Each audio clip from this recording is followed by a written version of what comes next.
was dreaming with the people. You know the song seems so far away. Many lived and died to find the light away. I was sleeping rather peaceful, but sure as sunlight starts the day, something shined and brought me to my feet again. I saw mountains rise and crumble in a day. Time was just another play, and she said far away. It's so close that you wouldn't believe it. Out away, now come undone. Far away, it's so close that you wouldn't believe it. Out away,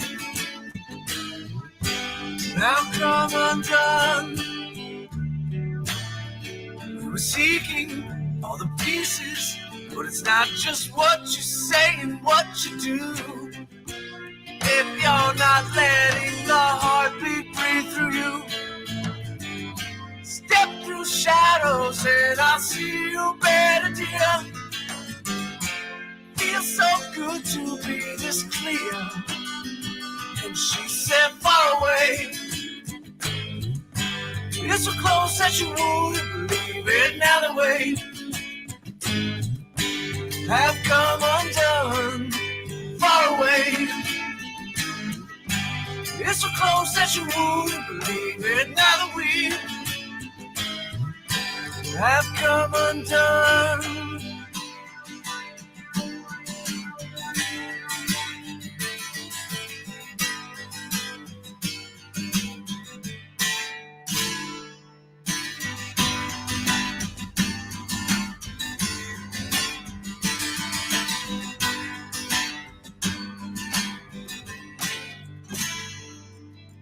Back around it, circling again.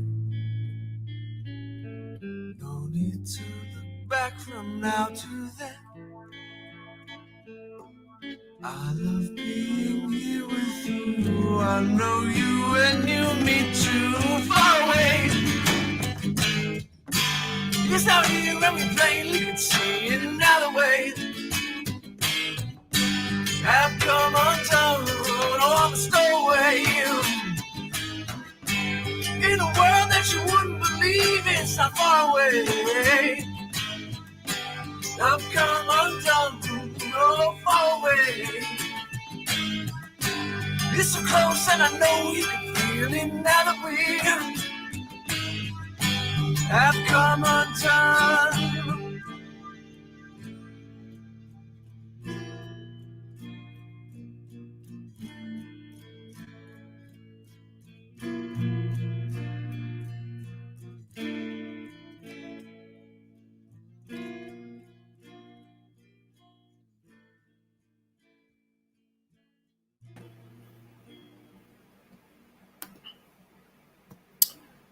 Welcome to a very special episode of Imperium Art on American Zarathustra. This is episode 52. Today's guest holds a very high rank and comfortable niche in the white positive culture. He is perhaps one of the hardest guests to introduce due to his multifaceted talents. I wonder if perhaps our guest is an anomaly, a man from another era, a better era. His gentlemanly manner and scholarly stature were once norms for men in society, perhaps in our grandfather's age or before. He's a role model for us in the white positive movement. His even-keeled style of navigating hot topics and hot takes elevates our profession. Rarely do we find a man in our sphere that is as prolific and literary as he. His website hosts numerous essays, poems, musings, and fine art. He has co-hosted unquestionably one of the most central and important shows in our sphere, and then, as if that weren't enough, reveals himself as a very well-cultivated singer-songwriter whose music is featured on the White Art Collective. From the great order comes a great musician and a great man. Ladies and gentlemen, Jared George. What am I supposed to say to that, Donald? Jeez. Hey, it's your time, my man. It is your time. It's well earned. Well, I don't know if it's fair to say literary. Um, I approach it. No, in all seriousness, I'm not trying to have a false humility, but um, sometimes people are like, "What do you think you're an intellectual?" And I say, I never even said I was a pseudo intellectual. Ah, Just to be clear, I mean, of course I've shared certain information in videos like the Red Ice series I did, and that's just something I'm learning and then I share. But mhm, I'm in no way an academic, and I just want to say every, I approach everything as an artist because that's really what I am. So when I learn about a certain historical era, or I learn about a myth or part of European folklore, um, it's not in the same way that an academic would be rigorously studying it. I dip in and dip out of these things to take bits of inspiration and kind of draw on the currents of energy mm, or whatever it might spark in my imagination. mm. So I just want to say that because I guess first of all, it's a little just clarifies if anyone's new to me or doesn't know me as well, that I think that that's a better way to represent myself, but also because it plays into what we're going to talk about today with the arts. Awesome, awesome. Yeah, I was so amazed to hear your music when it first came out. Yeah, I didn't know you did music, and of course, I'd read your works in say the White People's Quarterly and at your site, and of course, you're a man of culture, and you're the White Art Collective, etc. But then when the music came out, I was just so delighted and completely blown away. There's so many musical influences there that are my influences as well. Mhm. I just I can't say enough about it. I think that it's sophisticated yet natural. It has its own. It seems that it lives in its own world, which I think is more. I would say that's what mature musicians have. Mature artists have is that they, in a sense, create their own world. And so you've been able to do that beautifully with your music. And I think at least everyone in the White Art Collective in that sphere is always anxious for your next song that you drop. So that's always exciting. Well, we're only 4 in, but thank you. Yeah. Well, so maybe just for the sake of the audience and the documentary that we're doing on Imperium Art, if you could kind of give a brief overview or intro of what you do, Oh, the shows you've been on, etc. Well, I started the Great Order as a platform almost 4 years ago. We're Mm-hmm. coming up on the 4-year anniversary of when I started the website, Mm-hmm. and like a lot of things, I approached it with an openness and saying, "I don't know where this is going to go." Mm-hmm. But on the other hand, there was some forethought and intention behind it, especially with those foundational essays. You mentioned some essays on my site. I Yeah. wrote out 9 essays. They're very they're very broad, but I was wrestling with how I was going to present myself, and I had to articulate things that Mm-hmm. again, touch on the themes we're going to talk about today. Mm-hmm. When you step out publicly, there's a certain responsibility with that, and it's good for your own development in a way because it makes you, if you take it seriously, it makes you really clarify what you're about. But then again, as I said, I'm open to mystery as well, and I was going to meet different people along the way, be exposed to new things, and I knew in general. I mean, there was a lot of forethought, but the general umbrella of everything was like all of us. I saw that many things were going in weird, wrong directions. There were a lot of Mm-hmm. a lot of lopsided narratives or half truths that were Mm-hmm. tearing people apart in their individual lives or communities apart. Um, Mm-hmm. I wanted to be contribute some part of a regeneration or helping Yeah. engender some harmony back into the world, which Mm-hmm. includes a big part of it because you have to respond to the circumstances that surround you, and you have to realize what is yours to steward.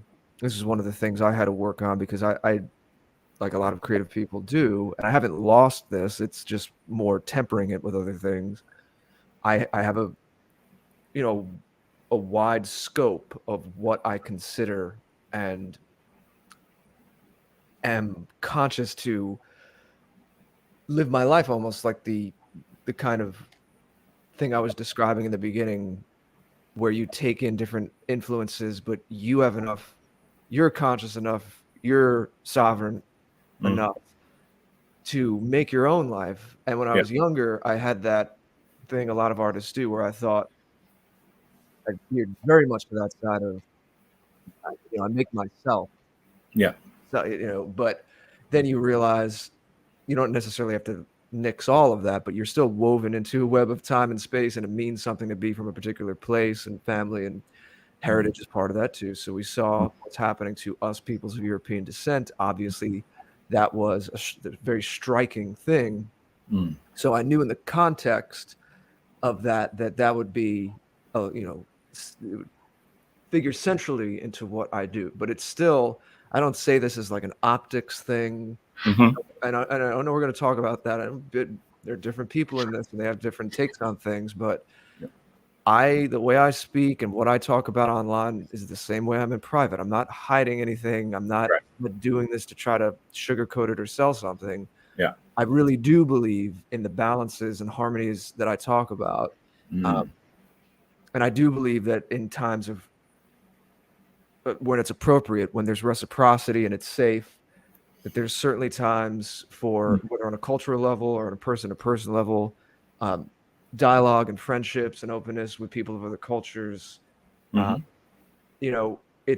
wanted to get into this because I wanted to make sure, I'm not saying I'm the only one, certainly, but I wanted to make sure that even amidst the very trying times we have, and it speaks to Nullis's essay that he writes in the end of the Imperium art essay about the focus that one must have, like they would train commanders. Why is he the leader? Because in the fog of war, when things are very confusing and you don't know what arrows are coming from which direction, he has to stay very cool and make decisions and not let emotions get the best of him and have the pendulum swing back to the other extreme. So when I see people, you could say it's to blow off steam, or you could say it's to push back against the PC thing. And I get that rebelliousness, and I'm primarily a rock musician, and I love the vitality and the general rebelliousness of rock. I know, again, we'll talk about it because it's been subverted. Yeah.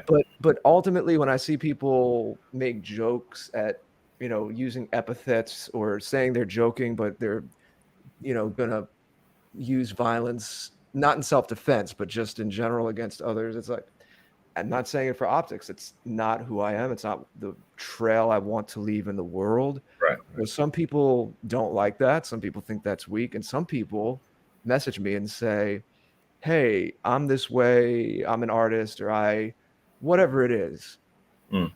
And thank God that people like you are talking about this and kind of presenting the fact that you can have this constellation of characteristics, you can have this personality, still have a coherent and a solid grounding in who you are in terms of your heritage, and advocate for that and respond to this moment. Beautiful. I feel that it's perfect time to bring Nullis in. Let's welcome back my good friend and co-host Nullis, Nullis, tell us about the recent show that you were on and how that ties into our show right now. Well, first of all, I just wanted to say hello, Donald. Hello, Jared, and hello to the audience. And I do wanted to take a few moments just to thank Jared and Jason Kuna again for having me on the after party 2 days ago. It was a phenomenal conversation. We talked about the truth and myth in Hungary and contemporary Hungary. I hope I provided enough information. There was so much to talk about. And so I appreciated the questions. I appreciated the audience input. And above all, I appreciated Jared's and Jason's guidance throughout the show. I have to say, after the fact, that throughout the show, I just realized afterwards that I called Jason the white guilt throughout the whole show, but I should have referred to him as Jason. So I do want to thank both of you again for having me on the show. And again, I hope that it provided some added value to your project and also to the general well-being of everyone of European descent. And just to add to what Jared was saying, we do live in a highly polarized world and society right now, where it's almost a hypersensitive world that we're living in. So I agree with Jared that balance and objectivity and discipline is what's called for above anything else. And I think that's that should be the mantra for everyone who's in our sphere, because they're looking for a weak spot with us, and so we shouldn't give it to them. Mm-hmm. Beautifully said. And it was our pleasure to have you on the after party a couple of days ago, and Donald was on a couple times a little over a year ago as well. Yeah. Yes, thank you again. Awesome. So let's dive right in. I always have certain questions that I ask all the guests, and then I have questions that are specific to each guest. So one of the standard questions, and you can approach this any way you like, is how did you come to your racial awakening? Jared. Well, I've always tried to be awake in general, to all different aspects of life and the threads to what I was speaking to a moment ago. Mm-hmm. So it wasn't something that came out of nowhere. Mm-hmm. I think, like a lot of us, I realized certain instincts that I had as a kid, or certain things that I was drawn to, were latent with European symbols and just our spirit and our instincts. Even rock music, which again, I'm happy to talk about a little later when we get more into the nitty gritty, the artistic, creative themes of the conversation. But nothing's perfect, and I know people have different feelings about this, and we know that it was subverted, and there were a lot of mixed messages, but the overall instincts, and of course I wrote an essay about this that's appeared in a few places. It was first on Countercurrents, but it's linked on my site if anyone's interested, called Rock and Roll and the European Soul. I was very drawn to rock and roll, and like a lot of us, a lot of kids in my elementary school were unfortunately trying to be cool, and what kids do, they know how to, the powers that be know how to do this, know what levers to pull. Well, you have to be cool and like rap, right? And stop that whole thing. I realized that there's something very implicit in a lot of the instincts, even if some of the ways it gets expressed or end up being a little perverted. The basic instincts and drives, whether it be in the fashion or the music or just the whole conglomeration of rock and roll. And I take a lot from the 60s and 70s era, what's generally called classic rock. Right, me too. Meant a lot to me. Me too, big time. Yeah, I think that a lot of our instincts are there, and I expand on that in the essay. One big thing for me is the marriage of technology with a love of nature, and that those two things can be wedded or intertwined, and they're not distinct. I make the point in the essay that even full electric rock songs, not just acoustic songs, you can, let's say someone choosing the music for a film, if you had a forest setting, or even if it was like a period piece, it was done the right way, if it was like a medieval fantasy, you could use certain rock songs, but you cannot do the same for hip hop, for jazz, for most electronic music. Yeah. I actually had someone that works in the film industry, or it works in music in LA, reach out to me and say that point was spot on. Rock plays in a nature setting in a way that most other modern music doesn't. But it was rock. Our people developed a lot of the recording technology and the effects and multi-track recording, the electronics, to make recording itself a work of art. You have to remember that recording itself, the choices you make to make a record sound the way it does, is a work of art in and of itself. And there is a vastness of sound in rock music that I think speaks to that searching, that questioning that's in us. So that's a quick example. There's a lot of things I did. I mentioned medieval fantasy. I did read some medieval fantasy when I was a kid. I'm sorry, your audio is kind of going down. It's a little muffled there. Could you repeat that? Oh, I hope the connection's okay. No, you're fine. Now you're fine. I have a strong connection. Let me know if it happens again. This has been. Oh, I will. All right. I hate to interrupt you, but if that happens. No, it's all right. I'd rather that than people. People can't hear. It's annoying to listen to if it's dropping off every other word. Sometimes it clips if I'm a little loud. I'll also. Okay. I'll get back from the mic, but let me know if it happens again. Okay. I just said that, like a lot of us, I also had a period where I read medieval fantasy, and there was just something about the whole worlds of the medieval fantasy, something about medieval Europe. I think I posed this question recently, and sometimes I say it: why is it that we go to Renaissance fairs and not to diss on other aspects of our history? They're all cool, but there aren't like Greek goddess and god fairs or Roman Empire fairs. There's something about the forests and the castle and the natural order, kings and queens and the chivalry.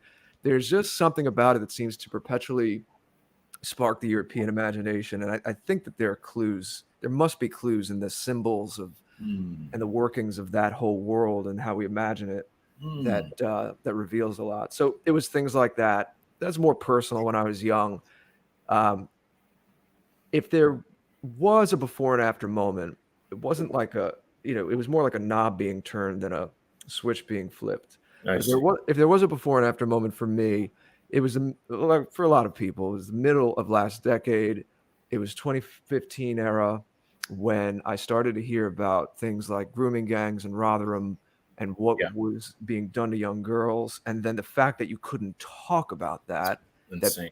that people in the UK or continental European countries were being censored for even questioning this, that I had a physical reaction to that. And that speaks again to, any sane person doesn't want to see or hear about anyone innocent being harmed anywhere in the world. Right.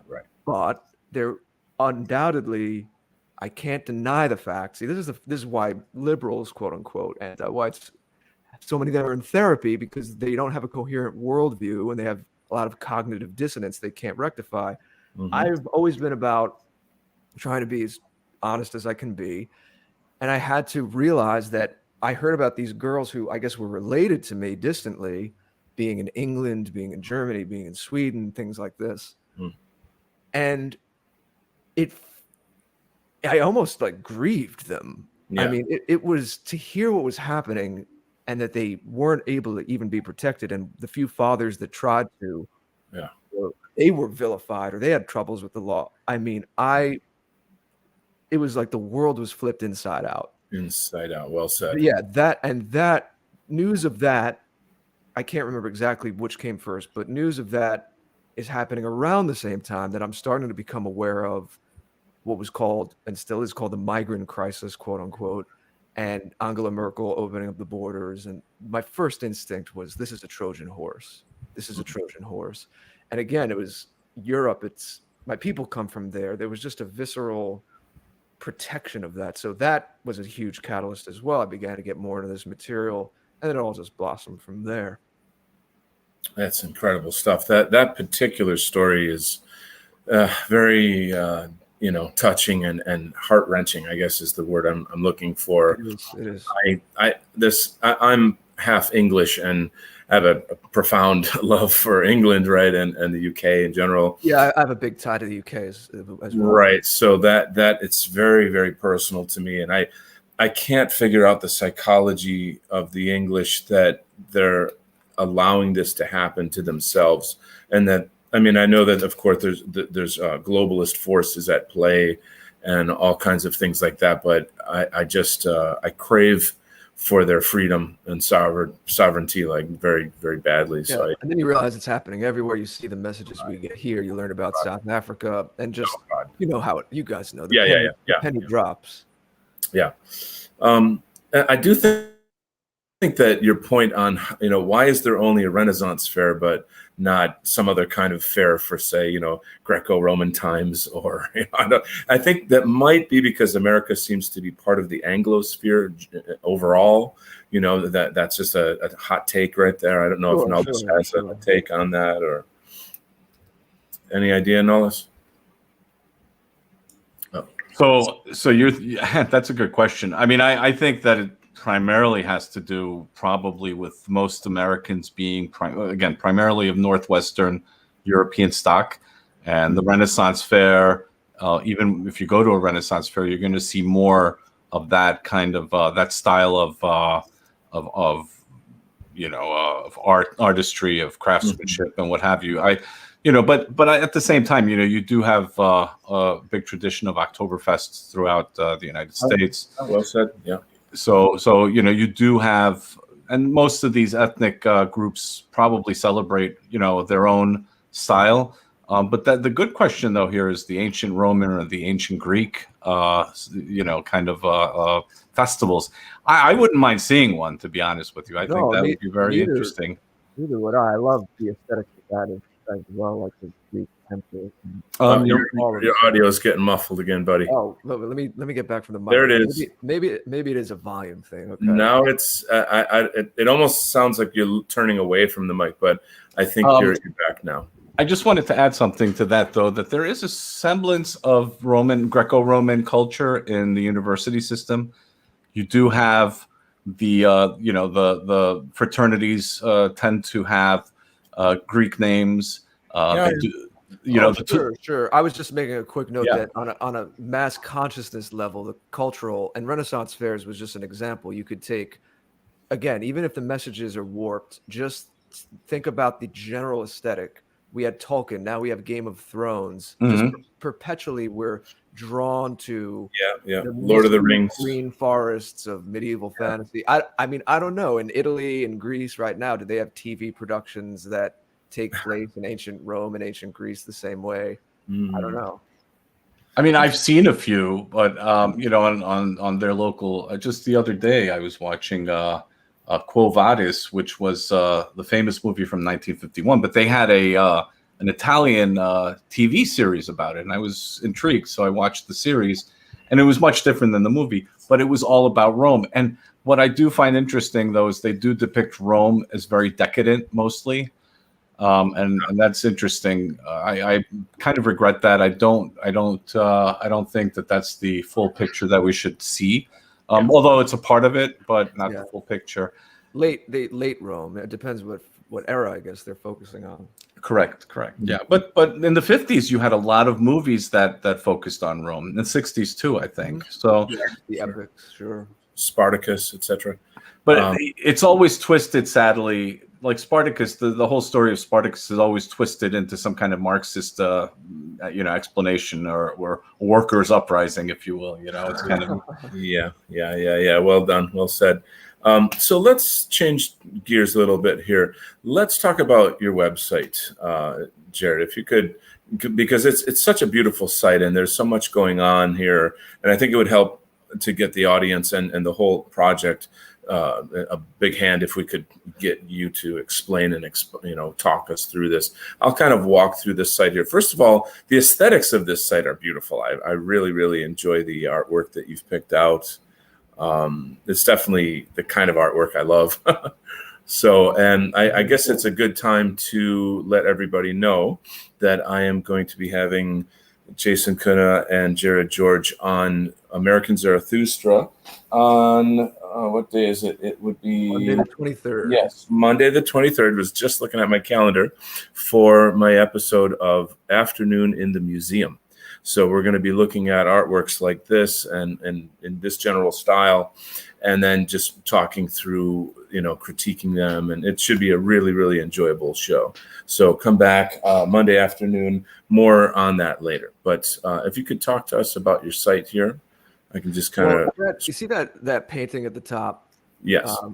So just for anyone that doesn't know, when you go to my site, there are 6 paintings that could load. They just... I've set it so that they randomly load. Oh, okay. If you scroll down, Donald, on the lower right, on the side panel, it says click here for more about the paintings atop the page. A little bit further down, about the header images. If you go above the menu now. Sorry. Okay, browse. You can see all of them. Yeah, right there. Yeah. Right there. Oh boy. Okay, I'm definitely using this for the show. Yeah. Oh yeah, this is the one I usually arrive at. Which if you scroll down, though, this particular page lists all of them, and it, I wanted to make sure people, if they liked them, they knew what they were, the artist and the title of the painting. But essentially, I chose these 6 paintings because, part of it is always intuitive, right? There's that mystery you don't want to explain, but there's a little bit of the different European peoples, like the one you're scrolling past that you were just on. That's more of a Greco-Roman thing. This, Yeah. that's right here. Yeah. So I wanted to get some different depictions from different areas of our European story.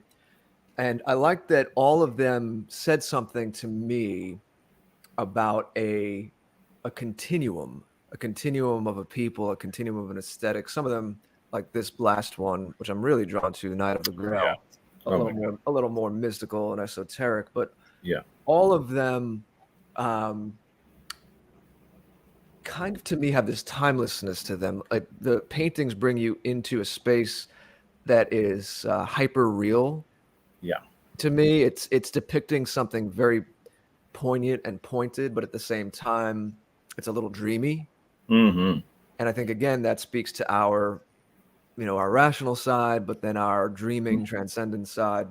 Yeah. Henrik actually, when I was on Red Ice as a guest and he interviewed me, he made an observation that I thought was astute that I didn't even realize. He said all of them, like you can see the mountains in the background here, but all of them create a sense of a boundary as well. There's a wall or a boundary, a proscenium in the one that you said that you like, that you usually see Donald the Architect's Dream. Yeah.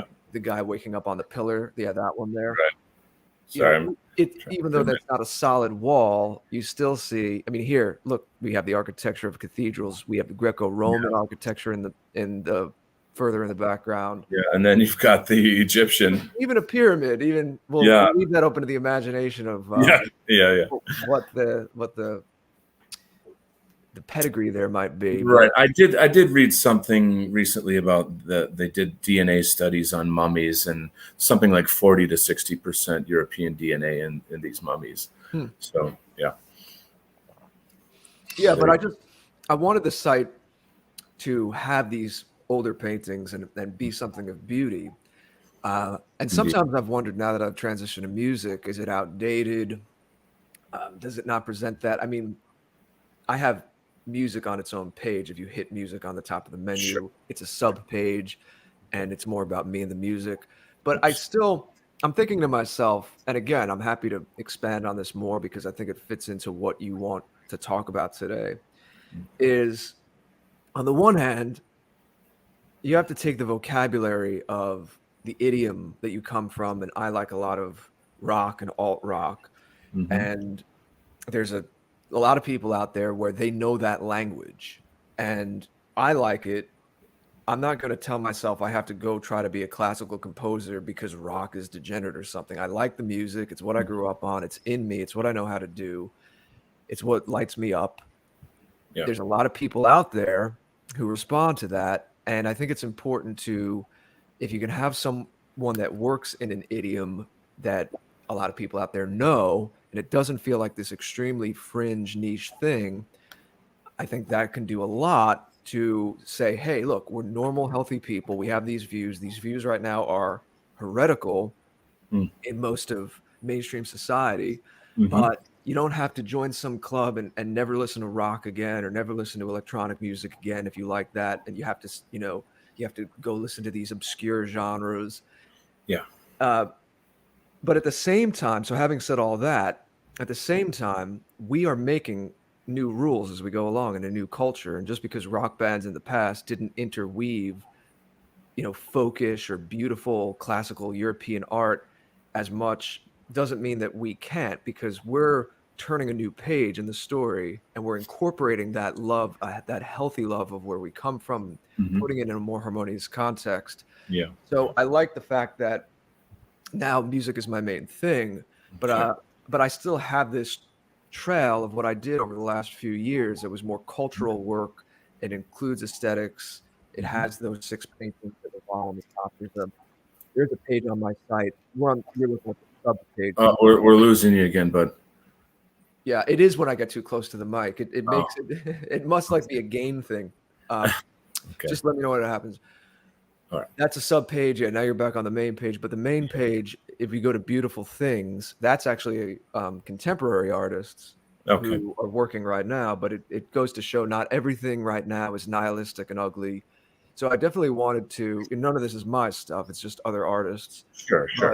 I wanted my site to be a place where not only I was sharing what I was doing, but I wanted to give some examples or some hope of beautiful things going on now, Yeah. to put it in a wider context of, we can take this all back. We can do something new with all this. So these are all contemporary painters alive and working now Hmm. in different styles, but all, as you can see, have some degree of integrity to what they do. Oh yeah, yeah. I love your attitude and your approach to this. It's very refreshing, and I have to say it seems very unique. Obviously, we're in the White Art Collective, and there's always a lot of talking and exciting things going on, new music coming out, shows every week, etc. I want to ask you, where do you fall on the spectrum of sort of being, I don't want to use the word vague, but I can't think of a better word right now, nondescript, I guess, about white identity versus being explicit about white identity and our crisis, our problems in your music and your poetry? Well, in general, I've talked about it. I do shows about it. So any anti-white that might hear about me and want to do a hit piece or something, they're going to go find that. I'm not hiding any of that. But I think you're asking specifically if I consciously weave it into the work. Yeah, I guess I just want to see where you are on the scale. And then, So I don't really set hard and fast rules for myself. When a lyric or melody, a chord progression excites me, I go with it. I'm at the point where I feel like I worked out more of the ideology stuff and had the conversations, and I'll still show up to the conversations to keep fanning the flames. But in my own life, I feel like now a lot of it just has to hum as an assumption. And if I write mostly songs where it could be interpreted in a few ways, and it certainly could be interpreted in a way where it's about our people celebrating ourselves, but it could equally be interpreted just as a love song, let's say. mm, I've always been interested in that kind of thing of speaking on a couple of different levels. losing you again there. Sorry. You've Gee, always been, yeah. Again, it must be the distance. I don't know. I'm sorry. I hope it's not. I was on Yiz's show last week, and I don't know. I can't even listen to it, so I hope that's not happening. Not much, but like I say, I jump in every time it happens. But if you just want to recap that last point. I've Part of it is a personality thing. I've always been drawn to uh, mixing different levels, writing on different levels, speaking to different things at the same time, Okay. having something be multi-layered. It's not to hide anything.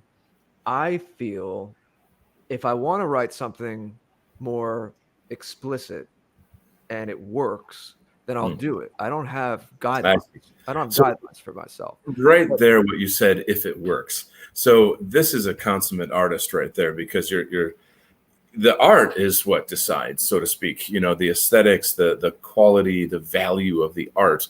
Like if I say it's okay to be white in a song, does it work, or is it, nah, I need to make that, I got to Yeah, change the wording. there's a way to make it work. There's a way not to. My latest song, "What's in Us," Mm, is a little bit more. It's still poetic, but it's a little bit more obviously of a statement, of a mm, social statement about what's going on in the moment in the summer of 21 and all of the static in the world. yeah. And I like doing a little bit of both. My tendency, to put this out there because I know this is something you guys want to explore, my tendency is to opt more in the direction of we we know I know what my values are. I know how I've harmonized my own heritage and how I can advocate for it and steward it, and yet it's still part of this bigger constellation of the things in my life. I think that it's more powerful, it feels better to me, and not that when I'm sitting and writing a song, in that moment of writing the song, in that moment of inspiration, I'm not thinking of a message or political stance or propaganda. But when you do start to develop a song and you take a step back, if you do want to put that side on of you where you start to think about strategy and optics and who we're going to reach, Yeah. I'm going to posit that if we want to grow this thing and get to many more eyeballs and ears who aren't in this right now, I actually think it's going to sound paradoxical at first, but I think it's more powerful to just have all this stuff be a humming in the background and be assumed, and like people show up and then later they find out you're white positive and you say, oh yeah, so what? I mean, that's healthy.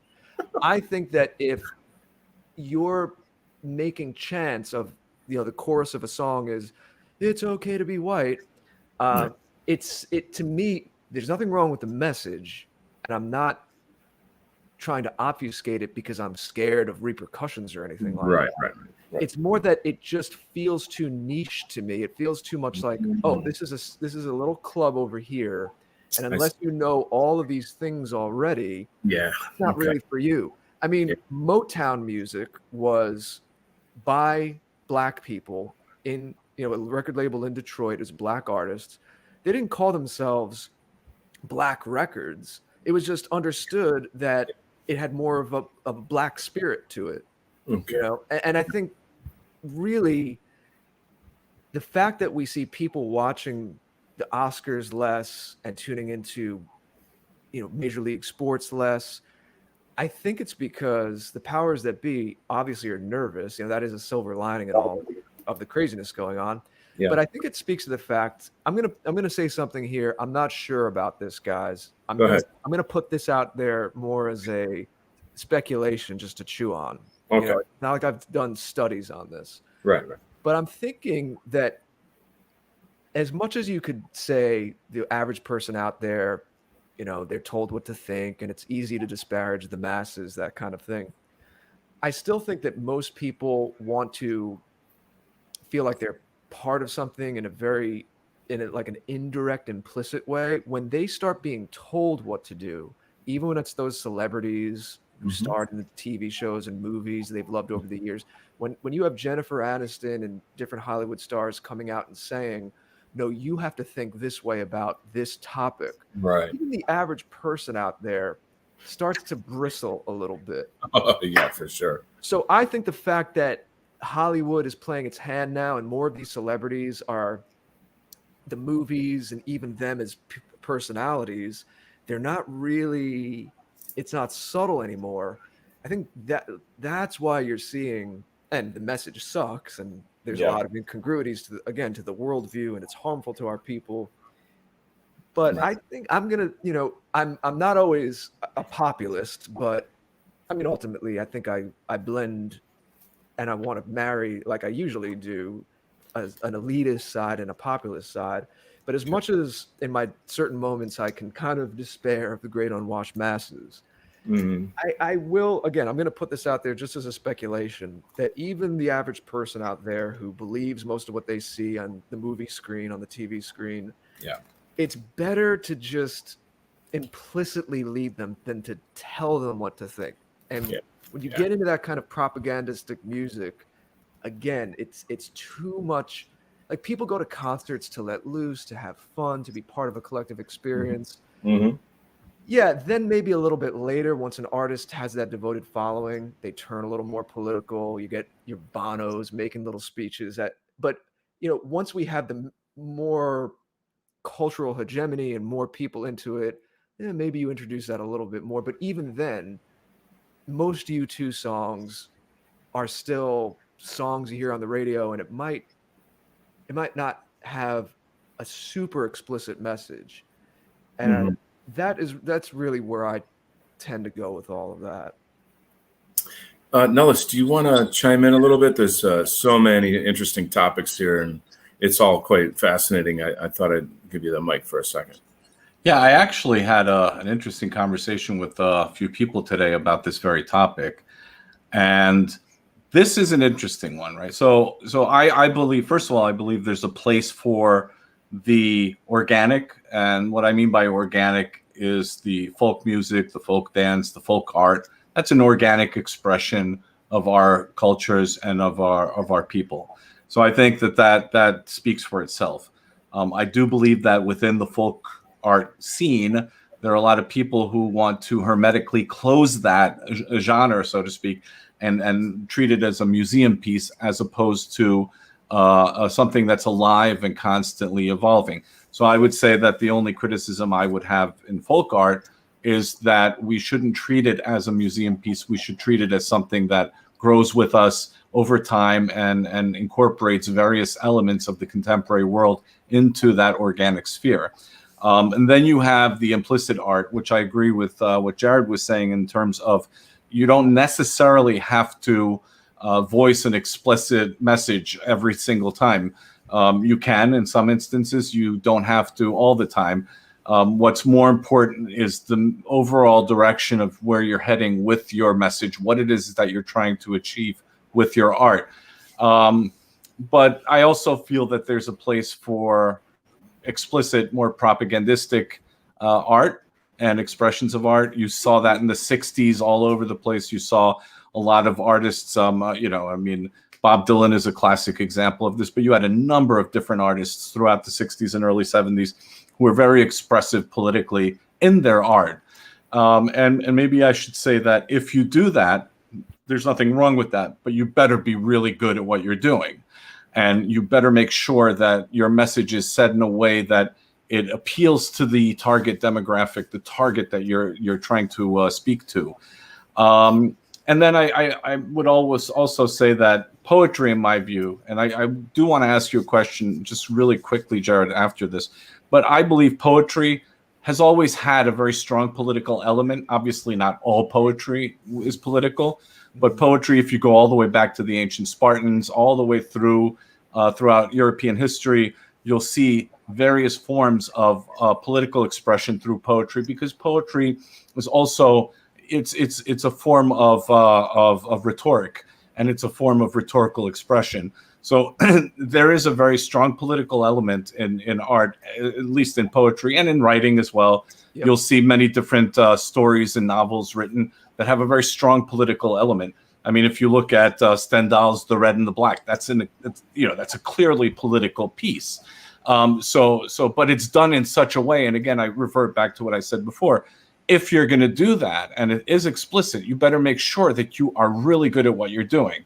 Because when you're doing something explicit and propagandistic, I agree with what you're saying, Jared, is that you should never have that that moral finger pointing at the audience and blaming them for that.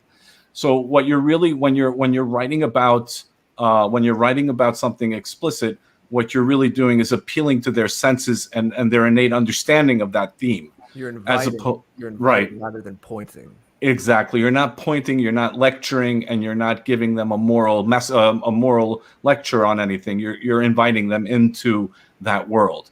And I think that that's a good way of maybe expressing something explicit.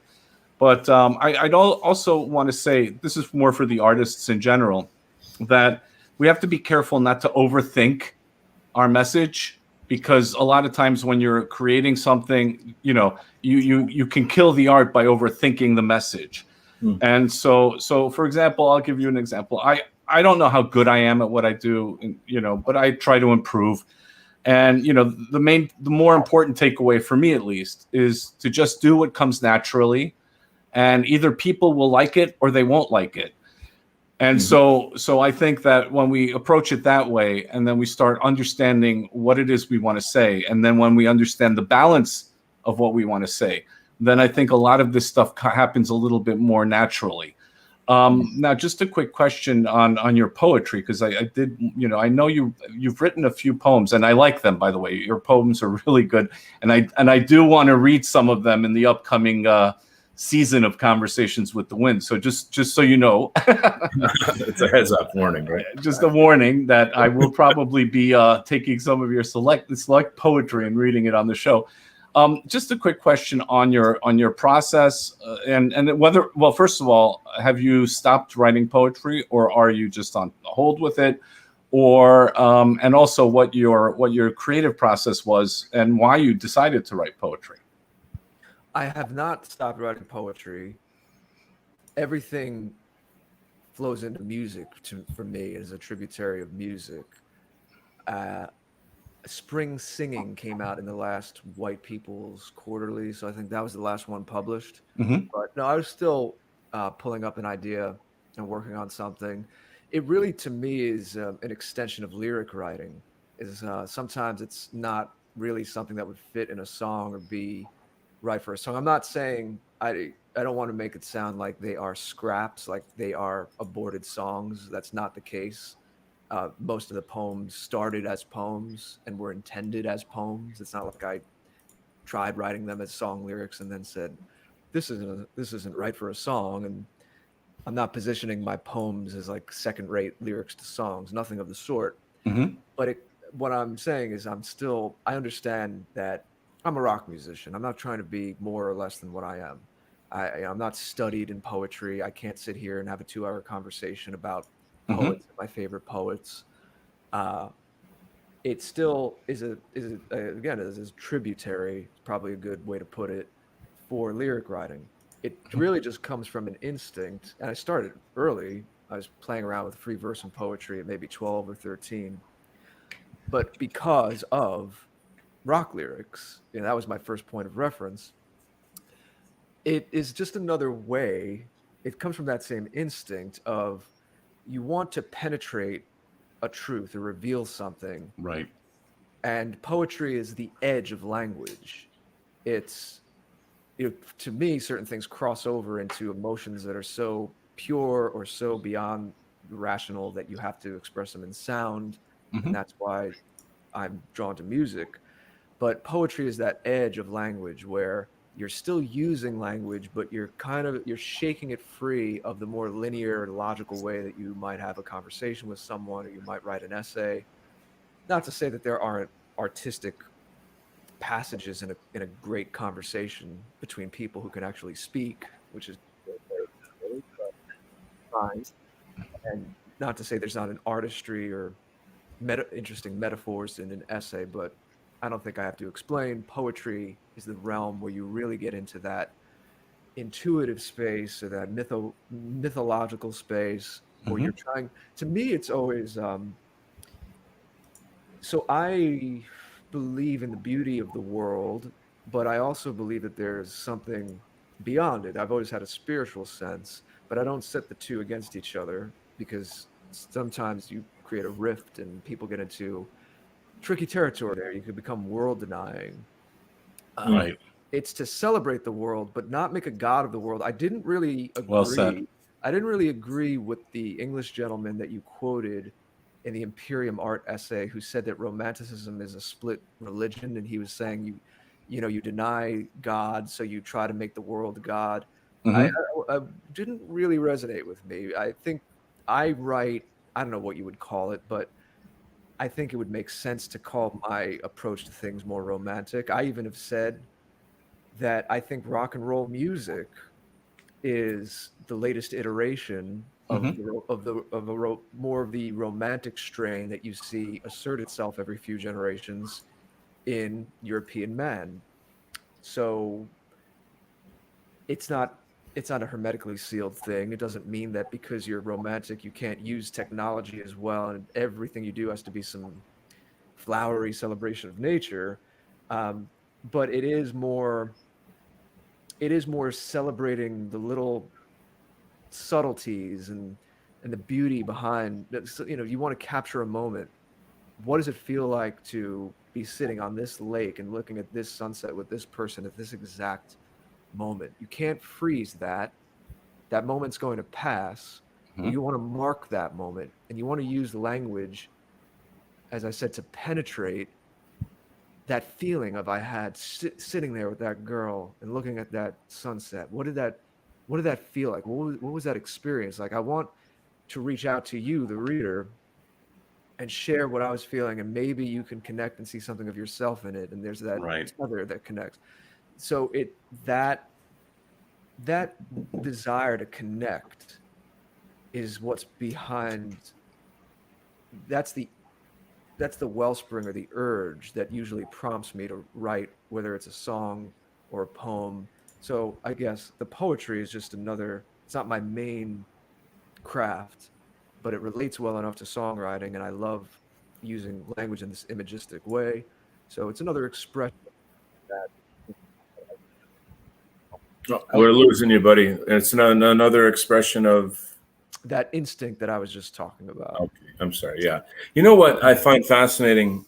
A lot of this imagery going along with what you're saying. It's an interesting kind of like a visual soundtrack, so to speak, for what you're Yeah, I saying. appreciate. I'm glad that you're scrolling slowly through the. Again, folks, this is the beautiful. You know, I'm double dipping too, because now I don't have to look for art for the gallery or museum show. Yeah, that'll be great. You have wonderful taste, and I think that the artwork in some kind of way echoes the things that you're saying as well. But I guess the coming way back to the original question about the spectrum, it seems very much like it's about sensibilities. You know, we all have different personalities. We've been influenced various ways. You and I think, have parallel paths in terms of like growing up with sort of classic rock as a big influence.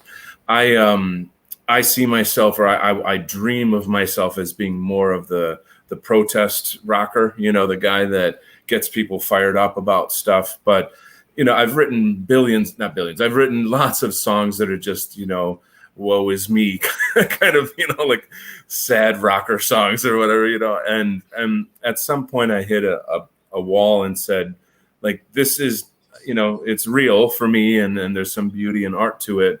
But I turned around and I, in a sense, grew up and said, like, I wanna impact the world with my music in some way. Now, granted, I don't put out as much music as I should, and everyone's mad at me about that. But I'll endeavor to do that. You know. Yes, Grug want more. Grug need more. Yeah.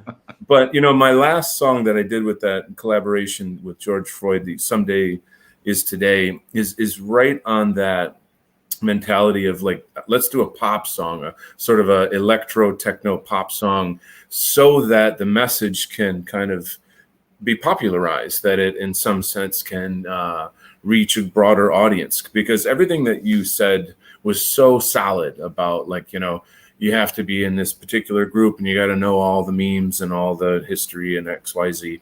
And you know, the White Art Collective in that sphere is definitely my audience I play to, but I don't only want to, you know, play to them. So I'm at a crossroads thinking through this, and you're a great inspiration to me in that regard. So And I think there's a way to straddle both, and I see it going that way. I just want to be clear: if someone is into a niche genre and that's their passion, then go for it. Right. Sure. There are too many hall monitors on Twitter, other social media, trying to tell, well, you know, I like this genre, so you have to be this way. I eat this way, so you have to be this way. Yeah. Relationship that's like this, so all relationships have to be like this. And that's what I meant when I started earlier about the pendulum and the balance. I didn't come to this because I can't handle differences.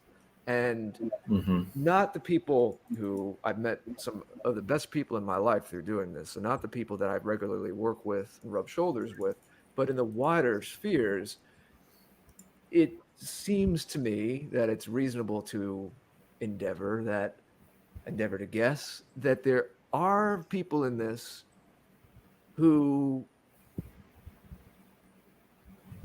represent some of that stereotype that we're painted as, where they're coming to this because they can't handle the fact that there are people that are different than them in the world. Part of being an adult, no matter who you are, no matter what your culture is coming to terms with the fact that there are different people in the world. And so we have to, in terms of this, I would never, ever tell someone, don't write a political song or don't do this genre. Right. No, it's not my place to do that. I think that there's this amazing cornucopia of different genres and different approaches. Right. And the White Art Collective in particular, and this is a big testament to Jeff Winston's example and leadership, but also that he didn't hold on too tightly. He didn't write some manifesto, or he didn't act like an authoritarian. Right. He let there be a space. I think what Jeff did was he gave parameters, but he let there be a space. Right. That's why there's a very organic community evolving around that. That's the right way. it's quite brilliant, and we all owe him a huge debt of gratitude for that as well. So that's quite powerful stuff. Let me move on to another question then here. So we've been looking at your site a lot and discovering your content more. Maybe we could talk about your music, your musical influences, and your ambitions. We've been talking about that a bit here, but maybe focus on the songs that you've published already. Mm-hmm. If you could maybe speak to those a bit. Do you have any specific question or? Well, like I guess it's a, how do I express it? When Far Away. When I listen to that song, I'm taken into that world. I hear overtones of Led Zeppelin, in there. I hear sort of key changes that you do. I don't know if key change is the right term, but the way that you may go off a pattern, for example, and then how that sort of highlights a certain thing that you said at a certain moment, and how the song itself is sort of a literary journey. So I guess I'm trying to ask, like, how do you do it? What's the magic, or what is the compass that you use to write a song that creates these type of experiences? It's been a lot of trial and error. And as you know, it's a devilishly tough thing to talk about. Yeah. I always answer this by saying, the best way I could describe that moment, or it's not one moment, the process. And process. That sounds like such a cold word. But it's true, though. I mean, it is a process. It is. Yeah, don't worry about it. That's an important term. It is a process, because usually, even if the basic melody and chord changes and lyrics all come out at once, you still have to go then perform it and record it. So there's different stages to it. So it is a process, technically. Right. And it is a ping-ponging between the intuitive mind and the rational mind. There you go. And in the intuitive, Nullis, you were saying earlier, you can't hold on too tightly. Keep thinking of the 38 Special song. Yeah, that's a good song. Hold on. There you go. Jared Burge and Donald Kent do 48 Special. 38 Special. Yeah. Next, Black SNL. I was going to say that's the next karaoke that we're going to do. Yeah. Well, yeah, you know what? There's a lot to that. It's about a long-term relationship, that song, and I actually love that phrase, hold on loosely. But don't let go. But don't if you cling too tightly, you're gonna lose control. There you go. It's like love is like oxygen. You get too much, you get too high, and not enough. Oh boy. We're going down the cheesy road here now. There you go to sweet. Yeah. We're getting real into it for the classic rock fans. Indeed. Well, even Led Zeppelin, you mentioned Led Zeppelin, they had a whole thing about how they played together as a band, and the guiding principle was tight but loose. Nice. And again, it's always those harmonizing different poles that fascinates me, and I guess it reflects in how I work on all this. Okay. And so the loose part is you have to be a child. You have to have fun. I have fun when I make music. Why am I a musician if I'm not having fun? Sure. I mean, it's like people wonder why musicians make weird faces or their eyes roll in the back of their head. Good point.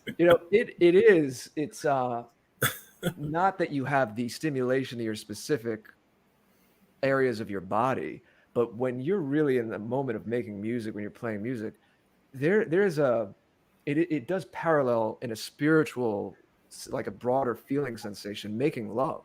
I mean, you are turned on and you are in a different space. Yeah, no doubt. And you are not totally in control. Like the song says, again, if you hold on too tightly, you're going to lose control. You can't be up there thinking, oh, what note am I going to play next? Or do I feel cool? And you just have to, you ride a wave and you're taken away by it. And even that's more the live experience, but even the writing experience, when a guitar part comes to me or the right melody I start to hum the right melody, shaping it over a chord progression I wrote or recorded when I'm, working on the bones of a song.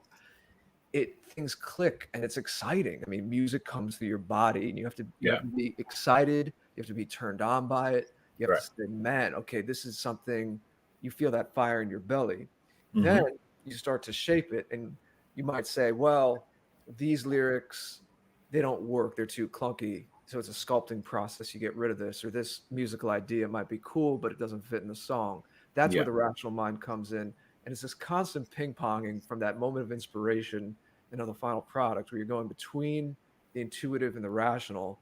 And if you have enough of that sense of fun and letting whatever happens happen, but you also have enough clarity from your past experiences, from the influences that you have in your genre, your Yeah. tradition, Yeah. the things that you want to say in the world, then it all goes through these different filters until it comes out the something that is has a it has shape to it. It Sure. has shape Yeah. to it. I have to compliment you. This is really, really well said. I mean, these are all things I understand, but it's like you said, very, very hard to explain. Um, so, what has your experience with White Art Collective been like? Because bringing your music in and the whole culture of it. How's that been like for you? It's been great. As I was saying earlier, my hat's off to Jeff for the culture and the space that he created. And I don't have to tell you guys, Sure. um, there's a tremendous amount of generosity and support amongst everyone. Hmm. And I think what's naturally happening is, uh, you know, people are. Oh, losing you a little bit, bud. No, I just paused for a minute. Oh, I'm sorry. Okay. You have to breathe too, right? Okay. Yeah, yeah, yeah. Okay. Uh, I'm holding on loosely, right? So That's the theme of this show now. I I guess have we'll to have pause, and maybe that'll to be the title of the show. set that up as an outro or something. It's any artist. I think I've heard you say this, Donald. Any artist naturally, when more people start to contribute, and someone does something that's interesting or it's good, it's a high watermark, other people are naturally going to say, "Well, I want to do something that good." So there's a natural. Hmm. There's an. No one talks about it, but I'm sure we're all human beings. There's a natural competition of, wow, they did something good. All right, I want to do something good. So I think it's a self-regulating kind of a process where it's going to spiral up and we're all going to sharpen each other. But within that, Nice. you have people who, from what I've seen, I don't know if there's side conversations and what's going on, but everything that I've seen has always been very open, and as I said, a great generosity of spirit and time. For Null in particular, co-produced the last song with me, and he did the Hmm. audio mastering. Hmm. But last year, before I released the debut song, "Someone to Know," he was helping me, just texting a lot back and forth about. I changed the recording software that I was using. I was a little unfamiliar with it, and I was rusty. It had been a few years of recording in general. Very generous with his tips. So it's the best of both worlds, where we're sharpening each other, we're learning from each other, but it's supremely supportive, and everyone is very generous with their time, with their spirit, sharing it around. So I what else can I say? It's Yeah. been terrific. Fabulous. Fabulous. That's great. So, what's your take on the arts in general? And I don't know if right wing culture is the proper term here, but for, let's say, the white identitarian movement, or people that are right of center. I don't know. I'm not quite sure how to phrase it, but the arts that express our concerns and our issues. Does it work? Does it not work? Where is there room for improvement? What's your take on the overview of all the arts that you see? And I don't mean exclusively White Art Collective. There's a lot of people that have been doing, meme art and animation, even videos, all kinds of stuff out there for a couple of years now, probably at least since Trump, since Trump came into office. What's your take on the general arts in our sphere? Well, I don't want to be too prescriptive, and I'm not trying to be difficult, but I don't really use the term right wing, as you may know. I know Right, you're using it just as a quick catch-all. I right, understand right, right. that. I understand that, but um, I can't even if I can't define what I even mean by it, I'm gonna stop. I don't use it, you know. So I understand that there are different spheres and movements that are offering something very different to the poisonous mainstream. And I think we've already touched on it a lot when we were talking about the implicit thing. Again, I just, if someone has a real knack for doing something that is a powerful, poignant, pointed piece Hmm. of propaganda, say that Hmm. fast Yeah. 5 times, Hmm. then go for it. Again, I'm not up here to tell people. I'm not the art czar telling people what they can do, what they can't do. Uh, Yes, you are. You are the art czar. No, I'm I, kidding. I need a fuzzy hat or something. I need Yeah, I'm gonna get you a nice cape, you know, and a nice throne to sit on. No, maybe a monocle. I love it. I love it. You're gonna have to grow it like a curly mustache or Like the something. mustache would have to get a lot bigger and thicker. It's true. Yeah, yeah, like almost a Nietzsche style. That would look Yeah, great. yeah. I don't know if I could pull that off. Maybe I'm a little, maybe I'm a Well, little. and I mean, it's the question is not meant to be like, what is your judgment of it, but rather, Right. are there highlights or certain things that you found like, I'm wow, that's really cool, or oh, that's harmful, or you know, yeah, anything? again, I'm going to speak broadly because I really outside of the White Art Collective, I'm not even super familiar. And so you know, on a stream, when people listen back, they're going to read into it what they know. So they might think I'm talking about person X or scene X, and I'm not. So let me just say as a caveat, I'm not even very familiar with anything beyond the White Art Collective. Okay. Um, unless I'm forgetting something, but Mm. I don't think I am. There's nothing I can that pops out at me that I'm very familiar with.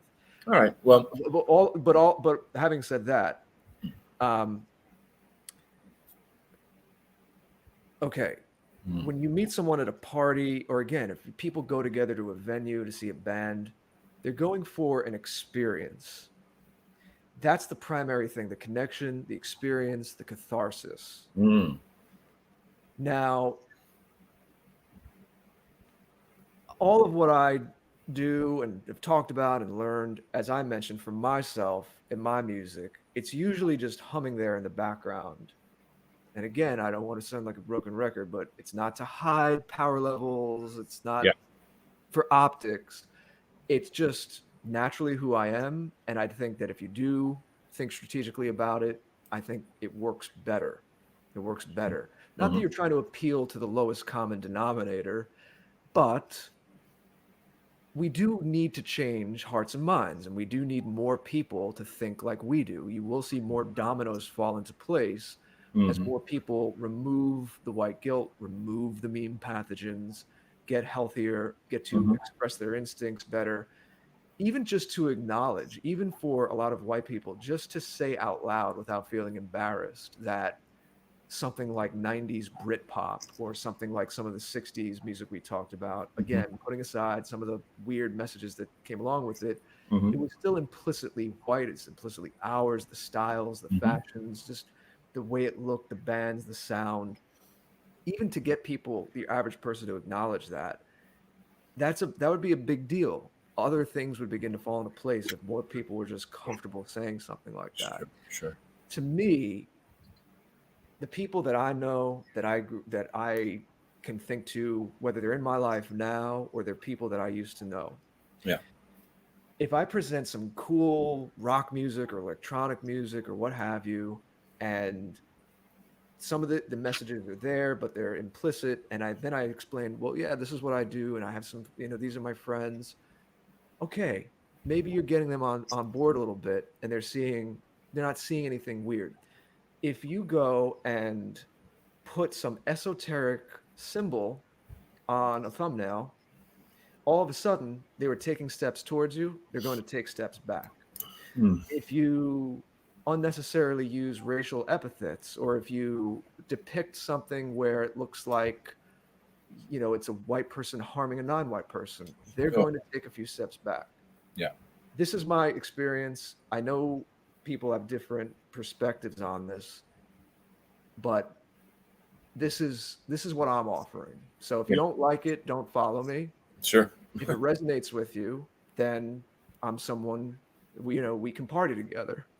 Yeah. But I don't think you're doing anyone any favors when you put up an esoteric symbol that the vocabulary of which doesn't mean when we have a conversation privately, we might know that it's an ancient Nordic symbol and a tribal thing and it meant X, Y, and Z. Sure. We might know that. Yeah. But you have to use your social intelligence and understand why you're going to have all this great stuff, interesting conversations with smart people or art that hits the right notes, metaphorically and practically speaking. Yeah.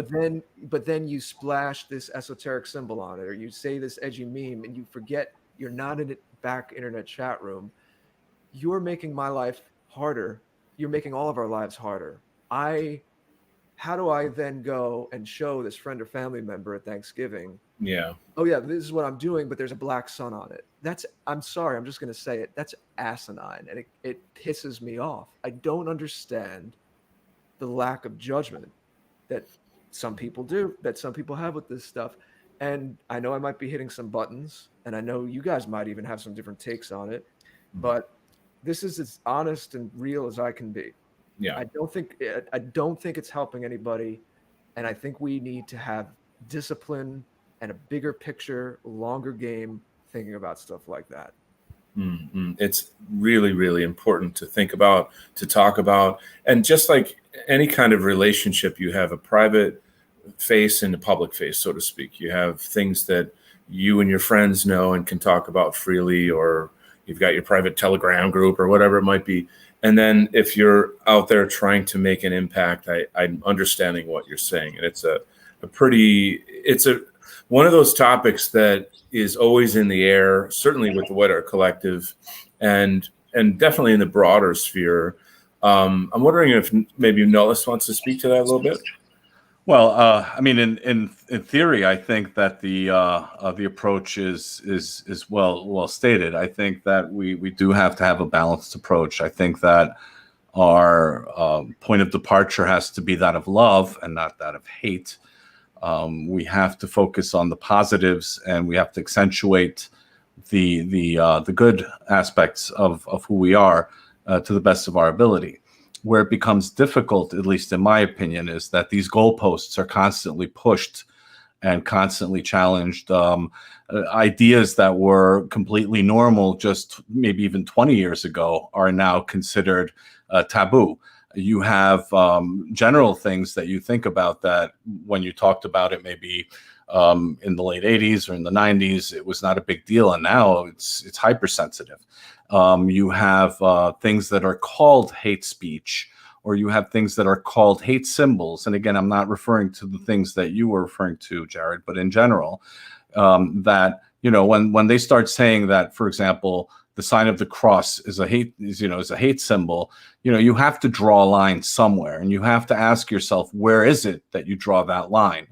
And so it's a very interesting conversation, because I do see where you're coming from, and I do understand that we should not allow ourselves to be sort of pushed in the corner and depicted as some kind of cartoonish, dastardly evil person.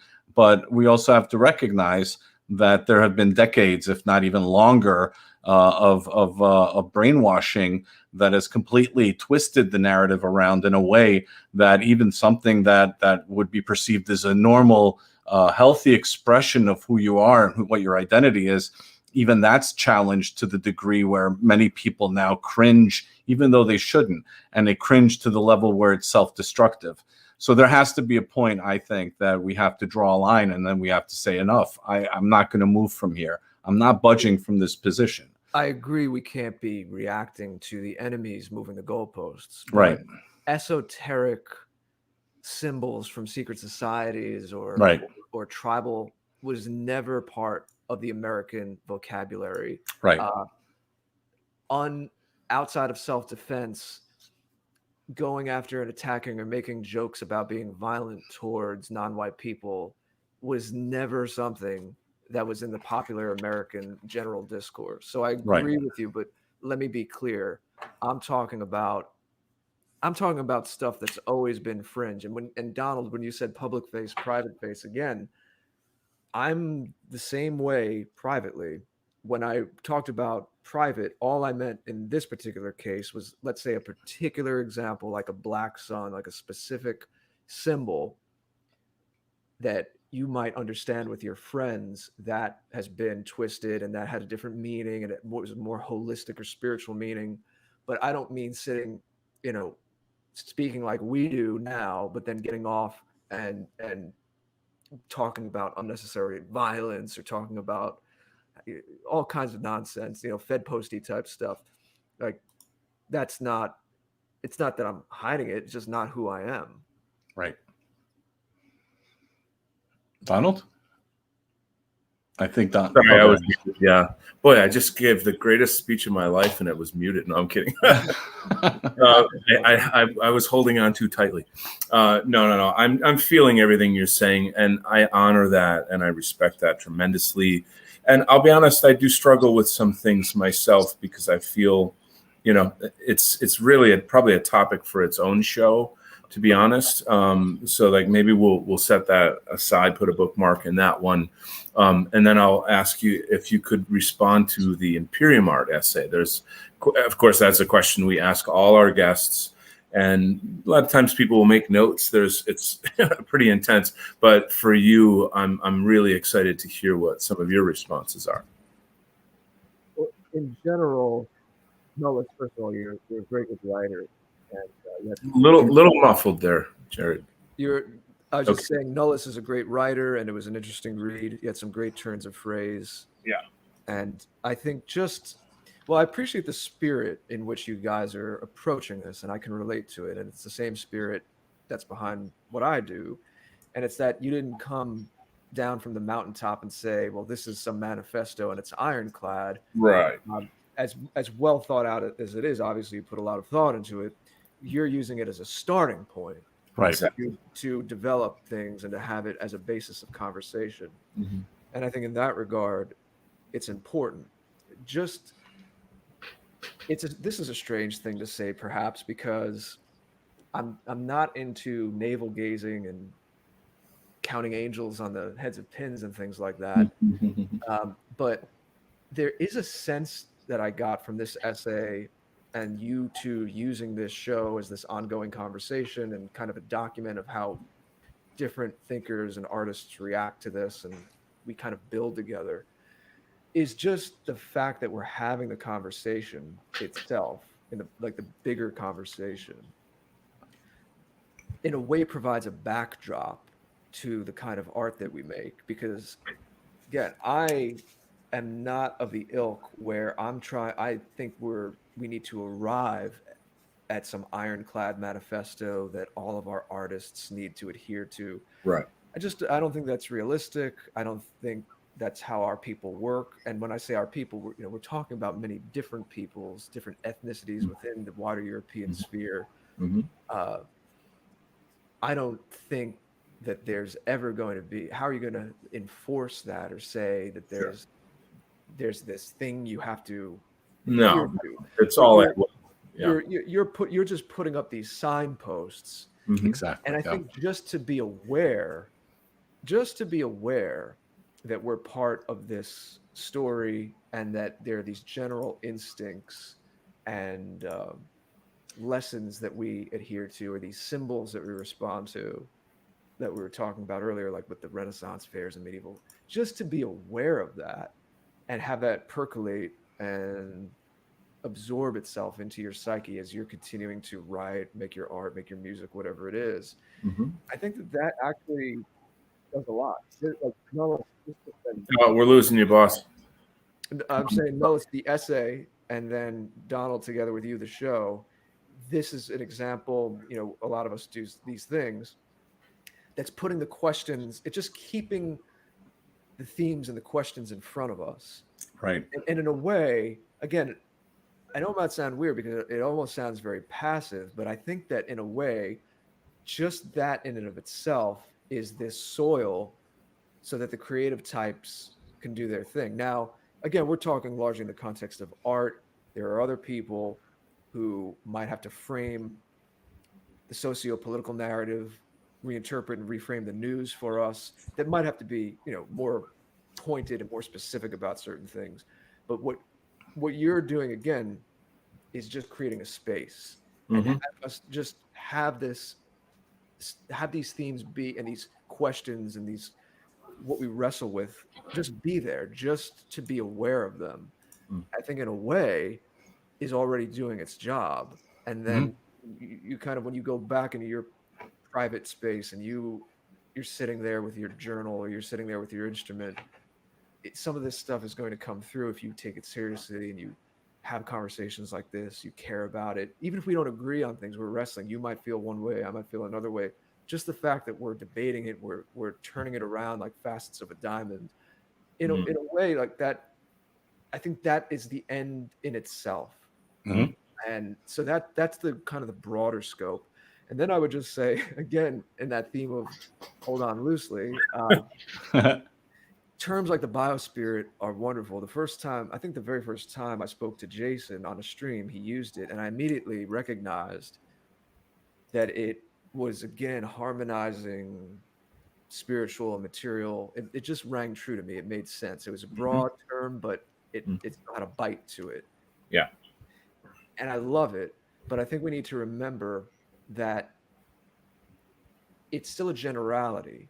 Like Mhm. you might say that the biospirit is evident when you look at a person's, if you bring out the viewpoint, you bring out the lens and you look at a person's au revoir, you look at their whole work, you look at their output, you look at what they're about, you say, okay, yeah, like the European biospirit is here. This person's particularly very British, and you see their Britishness come out. Sure. But I would advise against using terms like biospirit and trying to like put them into these artistic slash political manifestos where you have to very neatly define them, because then then you get into the angels dancing on the head of the pinpoint. You might say, even my last song, uh, what, Losing you, buddy. Sorry. yeah, One more. I don't, I don't know why. You're fine. You're fine. Go ahead.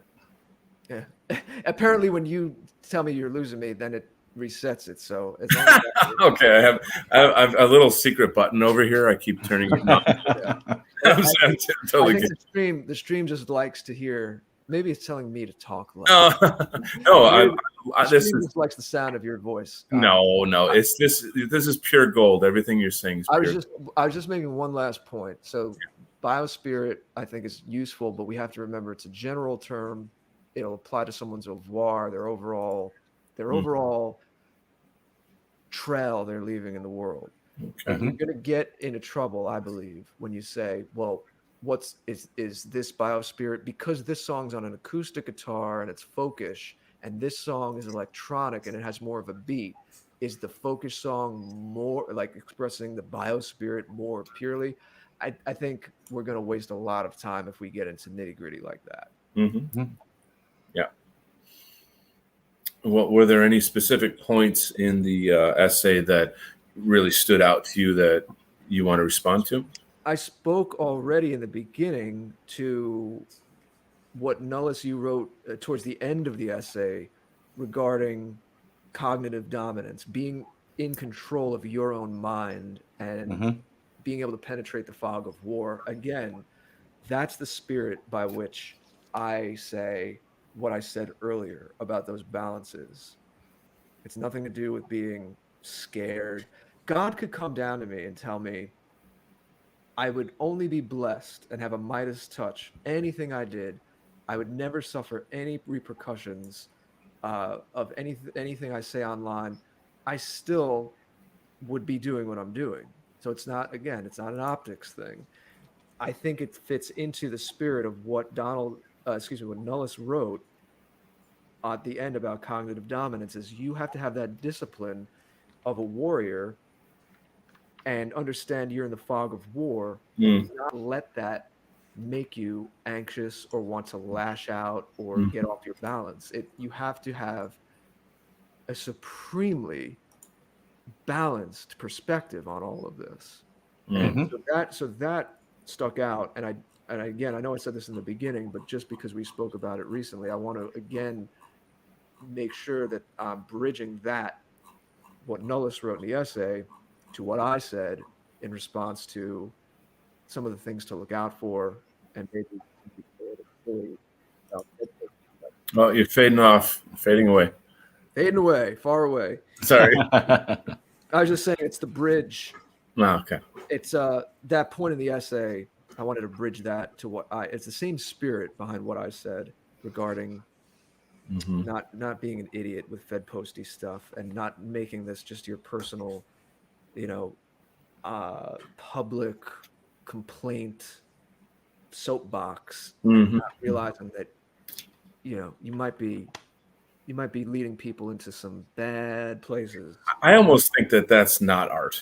That's more just, I don't know, protest. Really, like how far do you go where it's no longer art, and you might be yelling to a guitar, or it could be in a poem or something. But if it's just sheer raw rage that is, like you say, Fed posty, then it's almost using the art just as a springboard. Yeah. I just wanted to highlight that the spirit of what Null is so beautifully articulated about cognitive dominance is in that. I'll say this then, another part of the essay, totally different.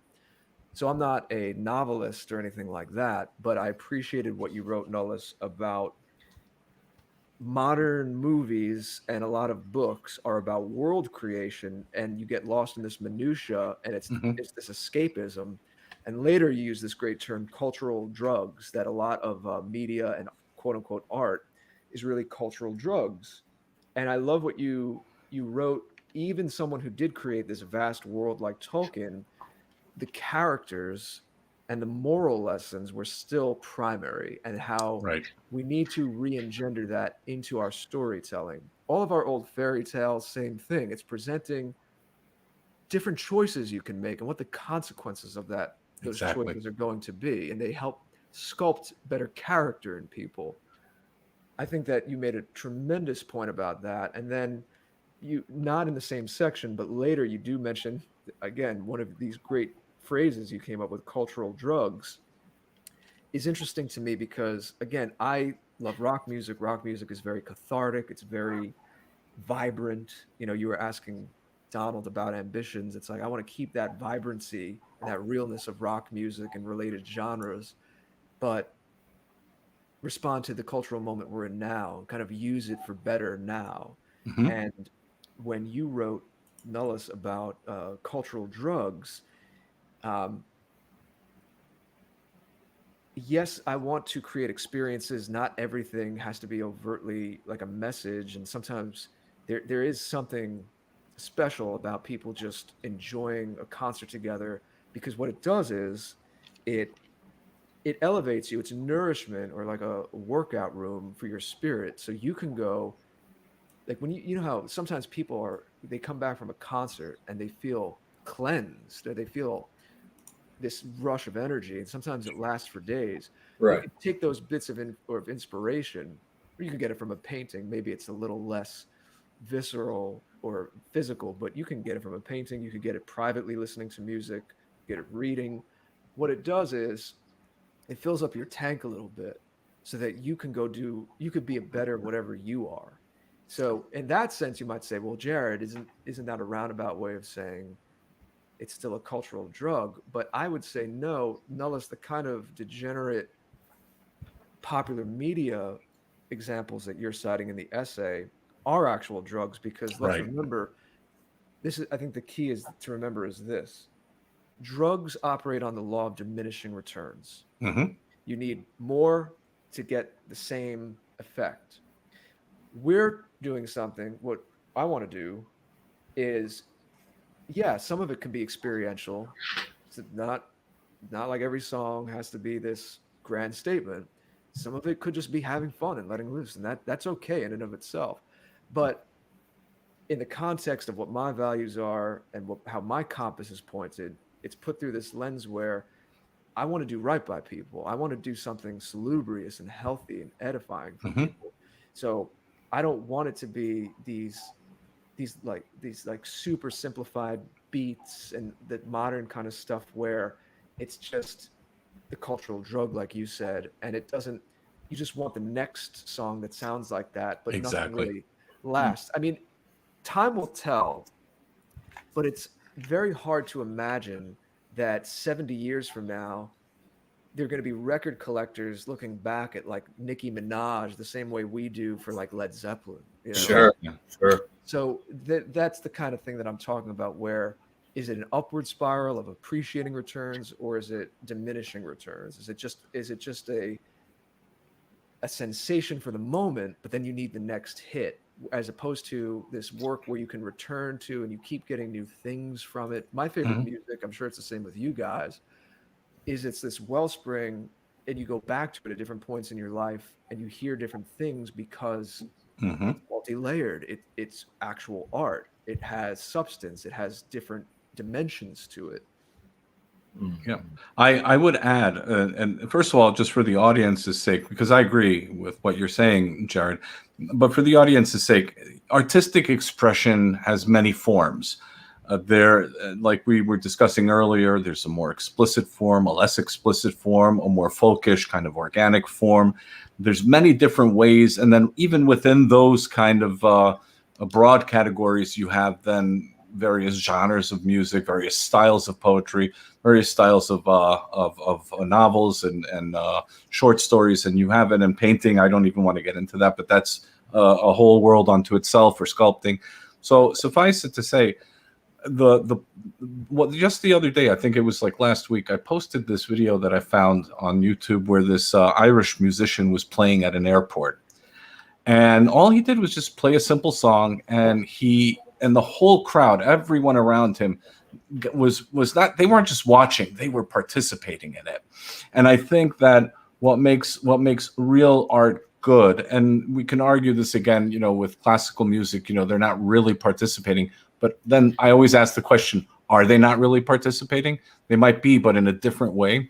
I believe they are, but not in the same way. But the point I'm making is that, in my view, good art should, like we were talking about earlier, should bring you into the art. It shouldn't be something that's put above you or has any kind of like a drug is not really something that heals you. Medicine heals you, but too much medicine becomes a drug, right? So you have to be careful what it is that you're providing. So if you're focusing on just world building, and I'm not against world building, but if you just focus on that and you don't have any substance underneath it, then you're not really giving them anything. You're just giving them a feeling that they instinctively feel that something, that this is something I want to listen to, or this is something I want to watch. But then when it's over, you feel empty. There's no catharsis. There's no release. Why? Because you're not involved in the piece emotionally. You're not vested in the piece. And I think that's really what good art is. It brings you in. It engulfs you, and it takes you out of space and time, and it puts you into this other level of reality that you're kind of floating around in the world that's being created through the art. Again, I'm going a little too far into it, but I think that we have to be very careful when we're creating art, because I don't want to be overly critical of any other style. I don't want to be overly critical of different genres.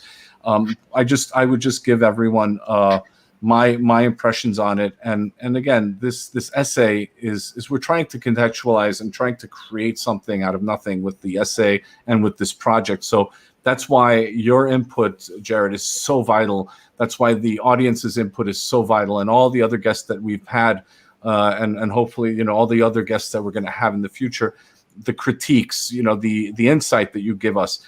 This is exactly what it's all about. This is what we want to bring you into it. We want to bring you into this idea of Imperium art. We don't want to say that you have to be a part of Imperium art, but we hope that we can bring you in to the world of Imperium art. I hope that made sense. It does. It does. If I could jump in, do you mind? I just want to add something to that.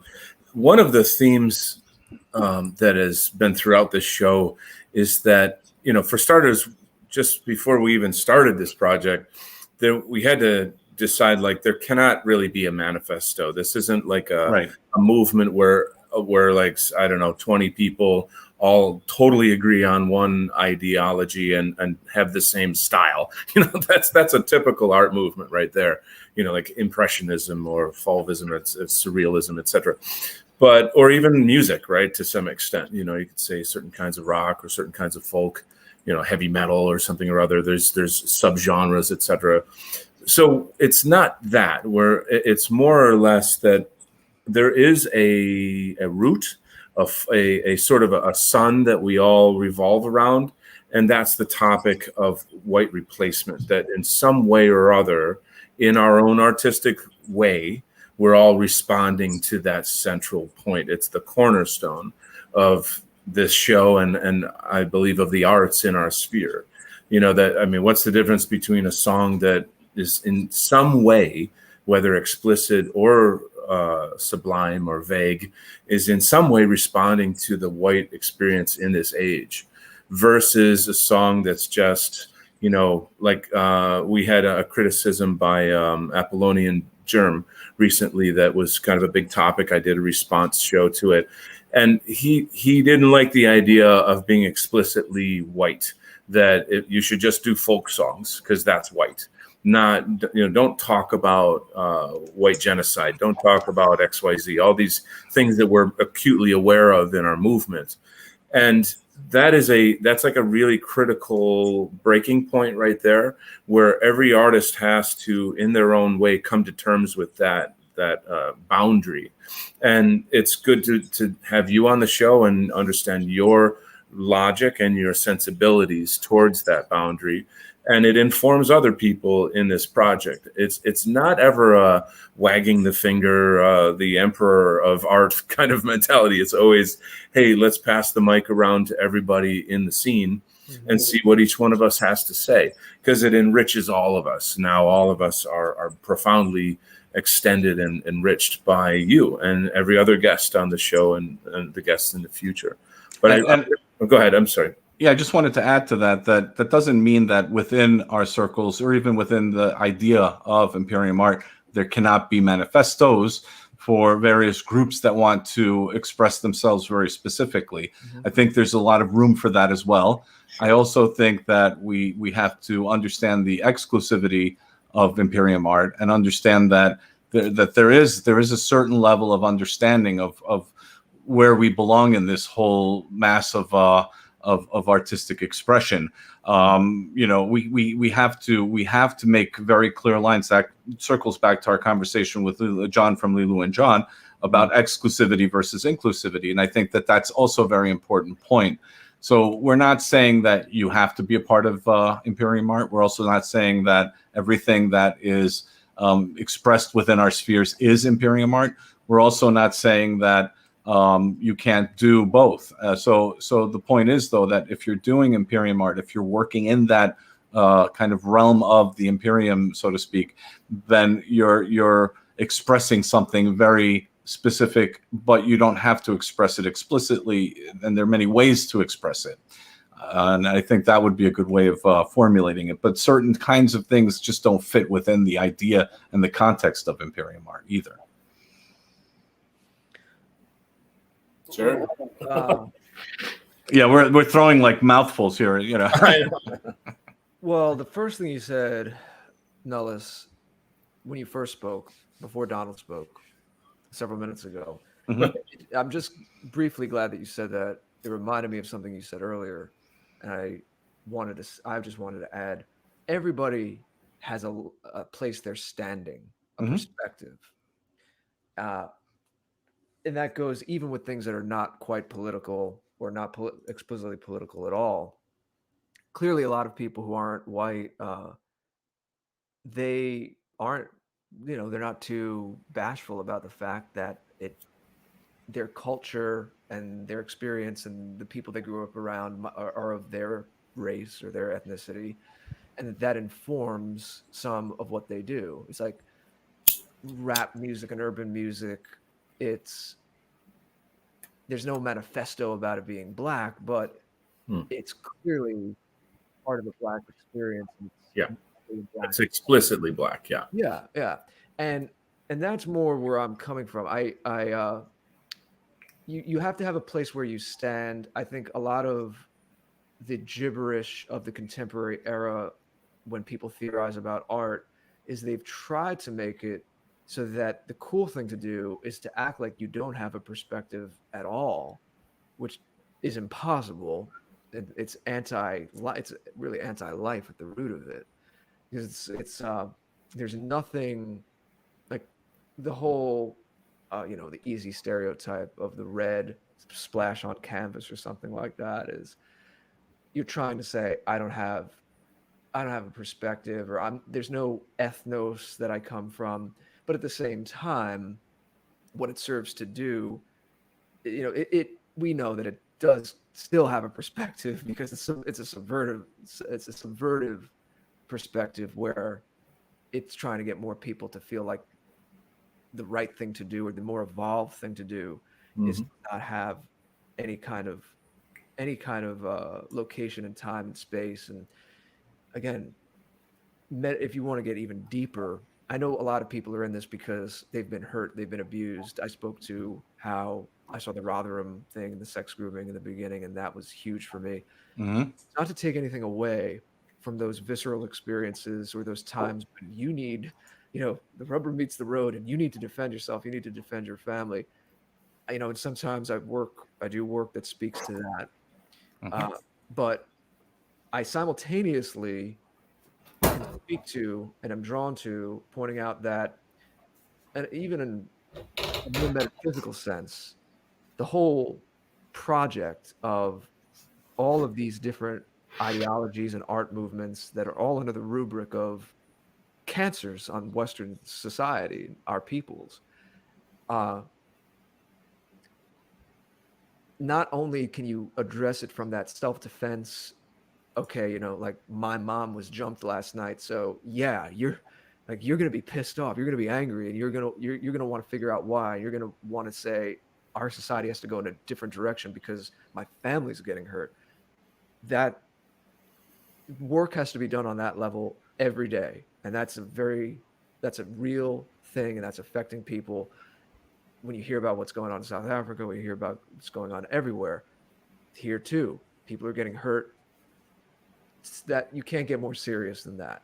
Hmm. That doesn't mean that we can't also operate on the level of being able to dismantle this stuff. Oh, Oh, we lost you.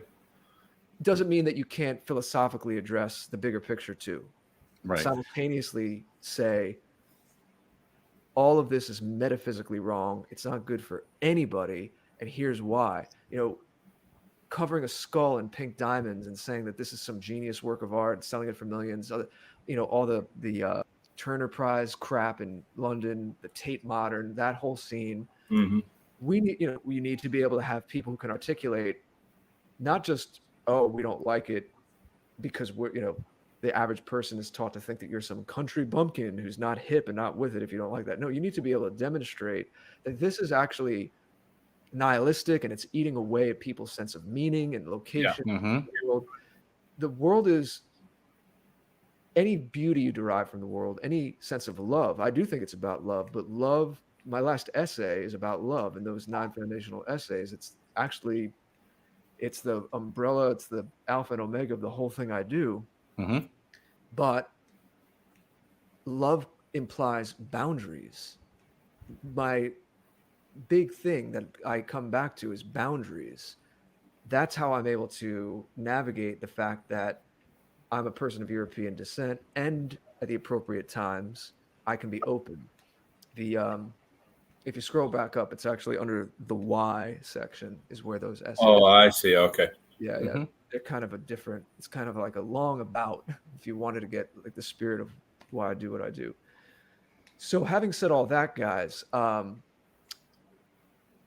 I the fact that I'm a man of European descent, the fact that I'm responding to this moment in history, the fact that this is, the existential threat and physical threat on us, of course, I've absorbed all that and I care deeply about it and I work for it, so it's there. Hmm.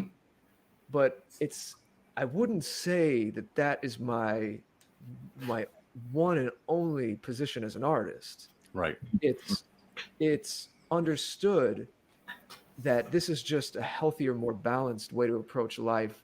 And the fact that I'm European or European descent, is balanced with the family I come from. It's balanced from the region I came from. It's balanced with the music I grew up with. And it's a recipe of all of these things where I am able to just be like, my position is, this is just a healthy, normal way to be. And when asked about these subjects, I'm not going to shy away from them. But I have to admit, Nellis, when you talked about Imperium Art a moment ago, I didn't. I'm sorry, I couldn't hear you. I'm going to have to say, Nellis, when you talked about Imperium Art more recently, the second time you spoke, it was like, well, some things can be and some things can't be. It can be explicit but not explicit. I was losing you a little bit. I have to be totally honest. I feel like the Imperium Art essay is a great, as I said, I made my case earlier where I think it's a great, just the ideas are a frame for all of us to be aware of and swimming in, and that's enough. And then you started to speak as if it's this project where it's like some people could be classified as Imperium Art and some people can't. And I have to admit, I was losing you a little bit on that. Well, if I can explain that part, just to say simply, see, at least from my point of view, if you look at the way art is contextualized now in the world overall, it almost appears like Western art, European art, or art of European kind of that grew out of the European experience, whether that's here or in the United States or in Australia or elsewhere. That seems to be something that everyone feels that they have a right to appropriate. But if you're talking about any other form of art from any other culture or any other group in the world, then if the European then adopts elements of those, then that's already attacked. And this is in the current world right now, the way people are looking at it. And if you introduce, like let's say you want to introduce an Indian element or a Chinese element into your art, immediately you as the white person, you're attacked for cultural appropriation. And so I have to say that, part of me is saying enough of this. So either we accept the full fluidity of art and the full fluidity of cultural exchange, or we don't. And if we're not, then you're not going to be in my group either, because then I'm not going to say that everything that we create is for all of you, but anything that you create is for yourselves. It doesn't work that way. So I thought you were talking more internally. No. I'm saying you were talking to all of us white people. No. In the broader sense. In the broader sense. So whether in the broader sense, and then in the internal kind of community, you can say, if you're anti-white, for example, in your artistic expression, then you don't belong in Imperium art. So even if you have, you can use traditional cultural elements that are inherently European or American, but if your message and your goal is to be an anti-white and express anti-white or anti-European sentiment, then you don't belong in the community of Imperium art. I took that as a given. I thought you meant more, again, within white positive people. Within the white positive people, I leave that to themselves. I want them to feel whether or not their work fits within what we're trying to achieve here. I don't want people to feel compelled to call their work Imperium art per se. But what all we're really trying to do is just saying, and that's really what I'm referring to. All we're trying to do for the white positive sphere, if you want to use, let's narrow it down, is we're just providing just these guideposts, like you said in the beginning of this conversation. So for people that are white positive, it's a guidepost. But for anyone that has a subversive or an anti-white kind of message, then that doesn't belong within that whole community. I understand it as a guidepost. I was just saying that as a category, that's where I was thinking I don't really see the necessity of having all of us say, well, is this next song? No, we don't have to say that. No. I was referring to the greater, the world around us, and why we're doing this, right? Because that, as Donald was saying, we're doing this to defend ourselves. We're contextualizing ourselves in this world that's around us. And so, that's really what I'm referring to. Okay. If I can jump in real quick, I think this topic is a really, really good backdrop to show the contrast between us and the anti-whites as a culture war. Imperium art is our army, so to speak. It's our side. Right. Those are our troops. That's our, whatever, in the battlefield of the culture war, which is, them against us, right? We just want to exist. We don't want to hurt anybody. We just want sovereignty. We want our destiny back, etc.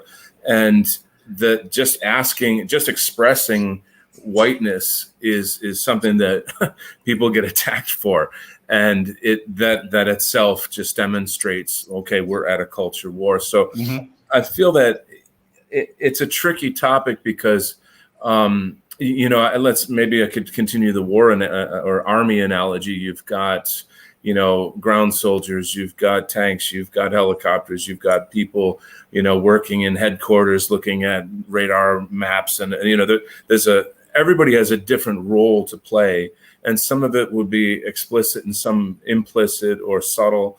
But overall, really, all of this is just an observation. The Imperium Art Project is an observation. I thought, being an art teacher, I kind of elected myself to take this on and just say, look, something's happening. There is an art movement of some kind. Movement's maybe the wrong word, but there's something happening artistically in our culture, the pro-white or white positive culture, if you want to call it.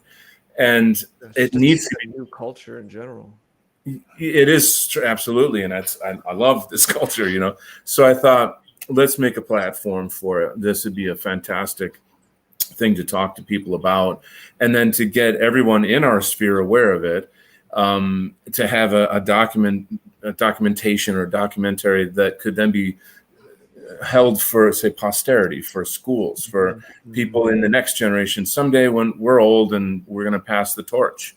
And so they're going to look back at this documentary and say, hey, those are our heroes. Those are the guys that we want to emulate, but we want to take it a step farther. Whatever they did, we want to do it 10 times better, and does that make sense? Oh, yeah. And again, I appreciate the ambition, and I'll restate what I said earlier.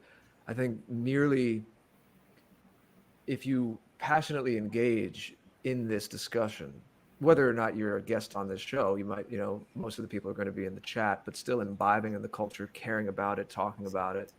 If it's just there, you're creating that boundary. I understand that you said, Nullis, when you spoke a moment ago, I felt what you were saying because I'm in a boundaries, as I mentioned. So you're drawing a boundary. Yeah. And just the fact that these things are being brought to the surface, they're being articulated, they're being hashed out, I think that's the work. And the backdrop, it's what we're swimming in. And then all the artists, we're going to use our antenna, those artistic antenna that we have. Yeah. And it's going to absorb into the work, and some of the work will be more explicit, as we mentioned, and some will be just, it's very subtle humming in the background. What if I made an album of 12 love songs? Yeah. And that's all they were. But you still know what I'm about in general. Right. And my aesthetics are still what they are. That's still part of the whole thing. Because I will say this, what you talked about earlier, someone said, Donald, when you were saying that the theme is we're asserting who we are as a people because we're being attacked. Yeah. Of course, I understand what you're saying, and it's what motivated me to do what I do as well. But when this topic, I haven't said this publicly in a while. I remember talking about this on earlier streams I've done. I do think it's important to articulate this at this juncture, though. Yes, there is the self-defense element. I don't want to repeat what I said a little while ago, but there are people getting attacked, hurt, raped, murdered. We need to be very real about that and raw about that, and that's serious business. So I don't want to sound like I'm disparaging that side of Sure, things of when I course, say of course, what I'm about to say. of But course. I take a posture, and I offer this to other people to see how this sits with them. I take a posture sometimes when I write, when I create what I make, of we're already living in a better world, because I just caution people, if you stake your entire life on fighting this thing, what happens, best case scenario, if we actually live to see a tipping point change and we're living in a Mm-hmm. better world? Are Mm-hmm. you going to know who you are? Are you going to know what to do with yourself if you don't have as much anti-whiteism to fight? Mm, I offer to you, and this is still going to be very potent expression of our spirits, of our biospirit, is we're lit. Picture you're living in a white positive world. You're living in a world where there's more brotherhood and solidarity and a loose civilizational understanding among all of us, mm-hmm, and our countries are healthier, and there's an Mm-hmm. organic connection between the different classes of people, and we actually have a leadership class who is of our people and cares about us and is right. starting the story of that nation. Mm, Well, what would I be doing then? I'd still be making a lot of the songs I make and doing it the way I do, Mm-hmm. mm-hmm, whether it's a fight against this anti-whiteism or whether it's just a pure celebration because for its own sake. If you're rooted in the love of where you come from and you understand it in the constellation, and you have the right understanding of it in the constellation of your other identities, like mm-hmm. Mellis we talked about the other day, you're still also Mm-hmm. part of your town, part of your family, part of this. And Yes. yes, we didn't get into this, it's a little more spiritual, but I do think, unironically, I do think there is something to being a human being as well, or being a soul as well. Sure. Like the last level, the top level is not being of European descent. It doesn't end there. Right, right, There's right. still a spiritual level or a more human being level. And you can understand yourself. I think it's important to be a balanced person, to understand yourself on all these levels and to get the balance right among all these levels. Mm-hmm. So that would naturally, in a healthy person in a healthy society, that's going to be there. And I just offer that as a food for thought of what if there's a miracle and we don't have the, even in our lifetime, we don't have this fight. Mm-hmm. I Mm-hmm. wouldn't define yourself only by it. I would say Right. the way you fight it, again, it's kind of this paradoxical sort of thing, Western Zen, but the way you fight it is to assume you're already in the position you want to be. And Mm-hmm. that kind of takes care of two things at once, because you're still fighting the implicit anti-whiteism going on now, but you're also not basing your entire identity on reacting to something else Right, right, and right. not knowing what to do with yourself if you actually win, or say, well, what do we stop doing this? Of course, we're not going to stop doing this if we were in a better position. We'd keep Yeah. what were cultures doing that were living in much healthier times. They were just expressing for their generation. They were continuing the torch. They were expressing Yeah. their spirits, their instincts, their symbols, their stories, their Mhm. myths. Yeah. I'm really, really moved by what you're saying. I Yeah. think that you're elevating. This is part of my whole thing, why I want you on the show, and I want more people to imbibe in your artwork and your music, etc. Um, you have this spiritual orientation, love being your orientation. You see beyond the scope of what it is that's happening to us, and somehow or other, you're able to float kind of through it in a way that you're not overcome by anger, where many of us are, myself included. And that is imbalance. Anger is it's an energy. You can use it, Sure. but it can use you, and that Yep. can be harmful. So I think this is probably the biggest gold nugget that we're pulling out of this conversation, is to let Jared be a model for everybody in the movement. And beautifully, in a way, this shows the dichotomy, I guess the yin yang, if you will, of like our movement versus the anti-whites. Because what are they driven by? What's the core of everything but their hatred of us and everything about Western civilization? Well, they formulate themselves, in their own image. They believe that they're right, and they think that they're moral in their actions, and that's really what the problem is with them. Even though we look at it as them being fueled by hate, they look at us as being fueled by hate. I think that this is a huge polarization. Yeah. And I just wanted to add just one more point to what Jared said, and I think that what he said is very important. And as artists, I believe we should all focus on being more creative and less reactive. Yeah. And so when you're creating, you're building. When you're building, then you're basically providing a foundation, or you're building upon the foundation of your ancestors. And that's a very important message that all artists should be taking from this conversation. And I think it's a perfect place to wrap up the show on. This has been a tremendous 2 hours, probably one of the fastest 2 hours, meaning like, whoa, there was so much that happened and it was all so exciting. Again, thank you, Jared. Everybody, please visit Jared's site, thegreatorder.com. Follow his work. Definitely follow No White Guilt, the After Party, etc. If you don't know what's going on with that, you got to get involved. That is one of the most powerful resources in our sphere, as far as everything, good energy, advice on how to handle things, community, the arts, etc. It's really an honor, frankly, to know you, Jared. So thank you so much for joining us today. No, likewise, it's an honor to be having these conversations. We're all building this together, like you said, and I just want to leave people again with the note of the love, all the love stuff. It's not just highfalutin or namby-pamby. It fuels the passion to protect my people and where I come from. It's just that by putting that your vision even a little bit past that, to me, it nourishes it even more. It doesn't mute it, or it doesn't dilute it. It doesn't make it weaker. I'm just trying to understand things in the most holistic way that I can. And I think if we present that, not every person out there is going to want to have a philosophical conversation about it, but I think if that energy is implicit and included in the kinds of things we do, that's how we're actually going to show those people that we are coming from love, and it is a balanced perspective, and it's not this boogeyman they've been taught. And you will see changes happening when more come to that realization. Beautifully done.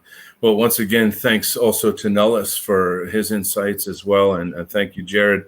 Thegreatorder.com. Definitely follow Jared online, support his activities, his music. And I'll leave you with this last thought. Hold on loosely. Have a good night.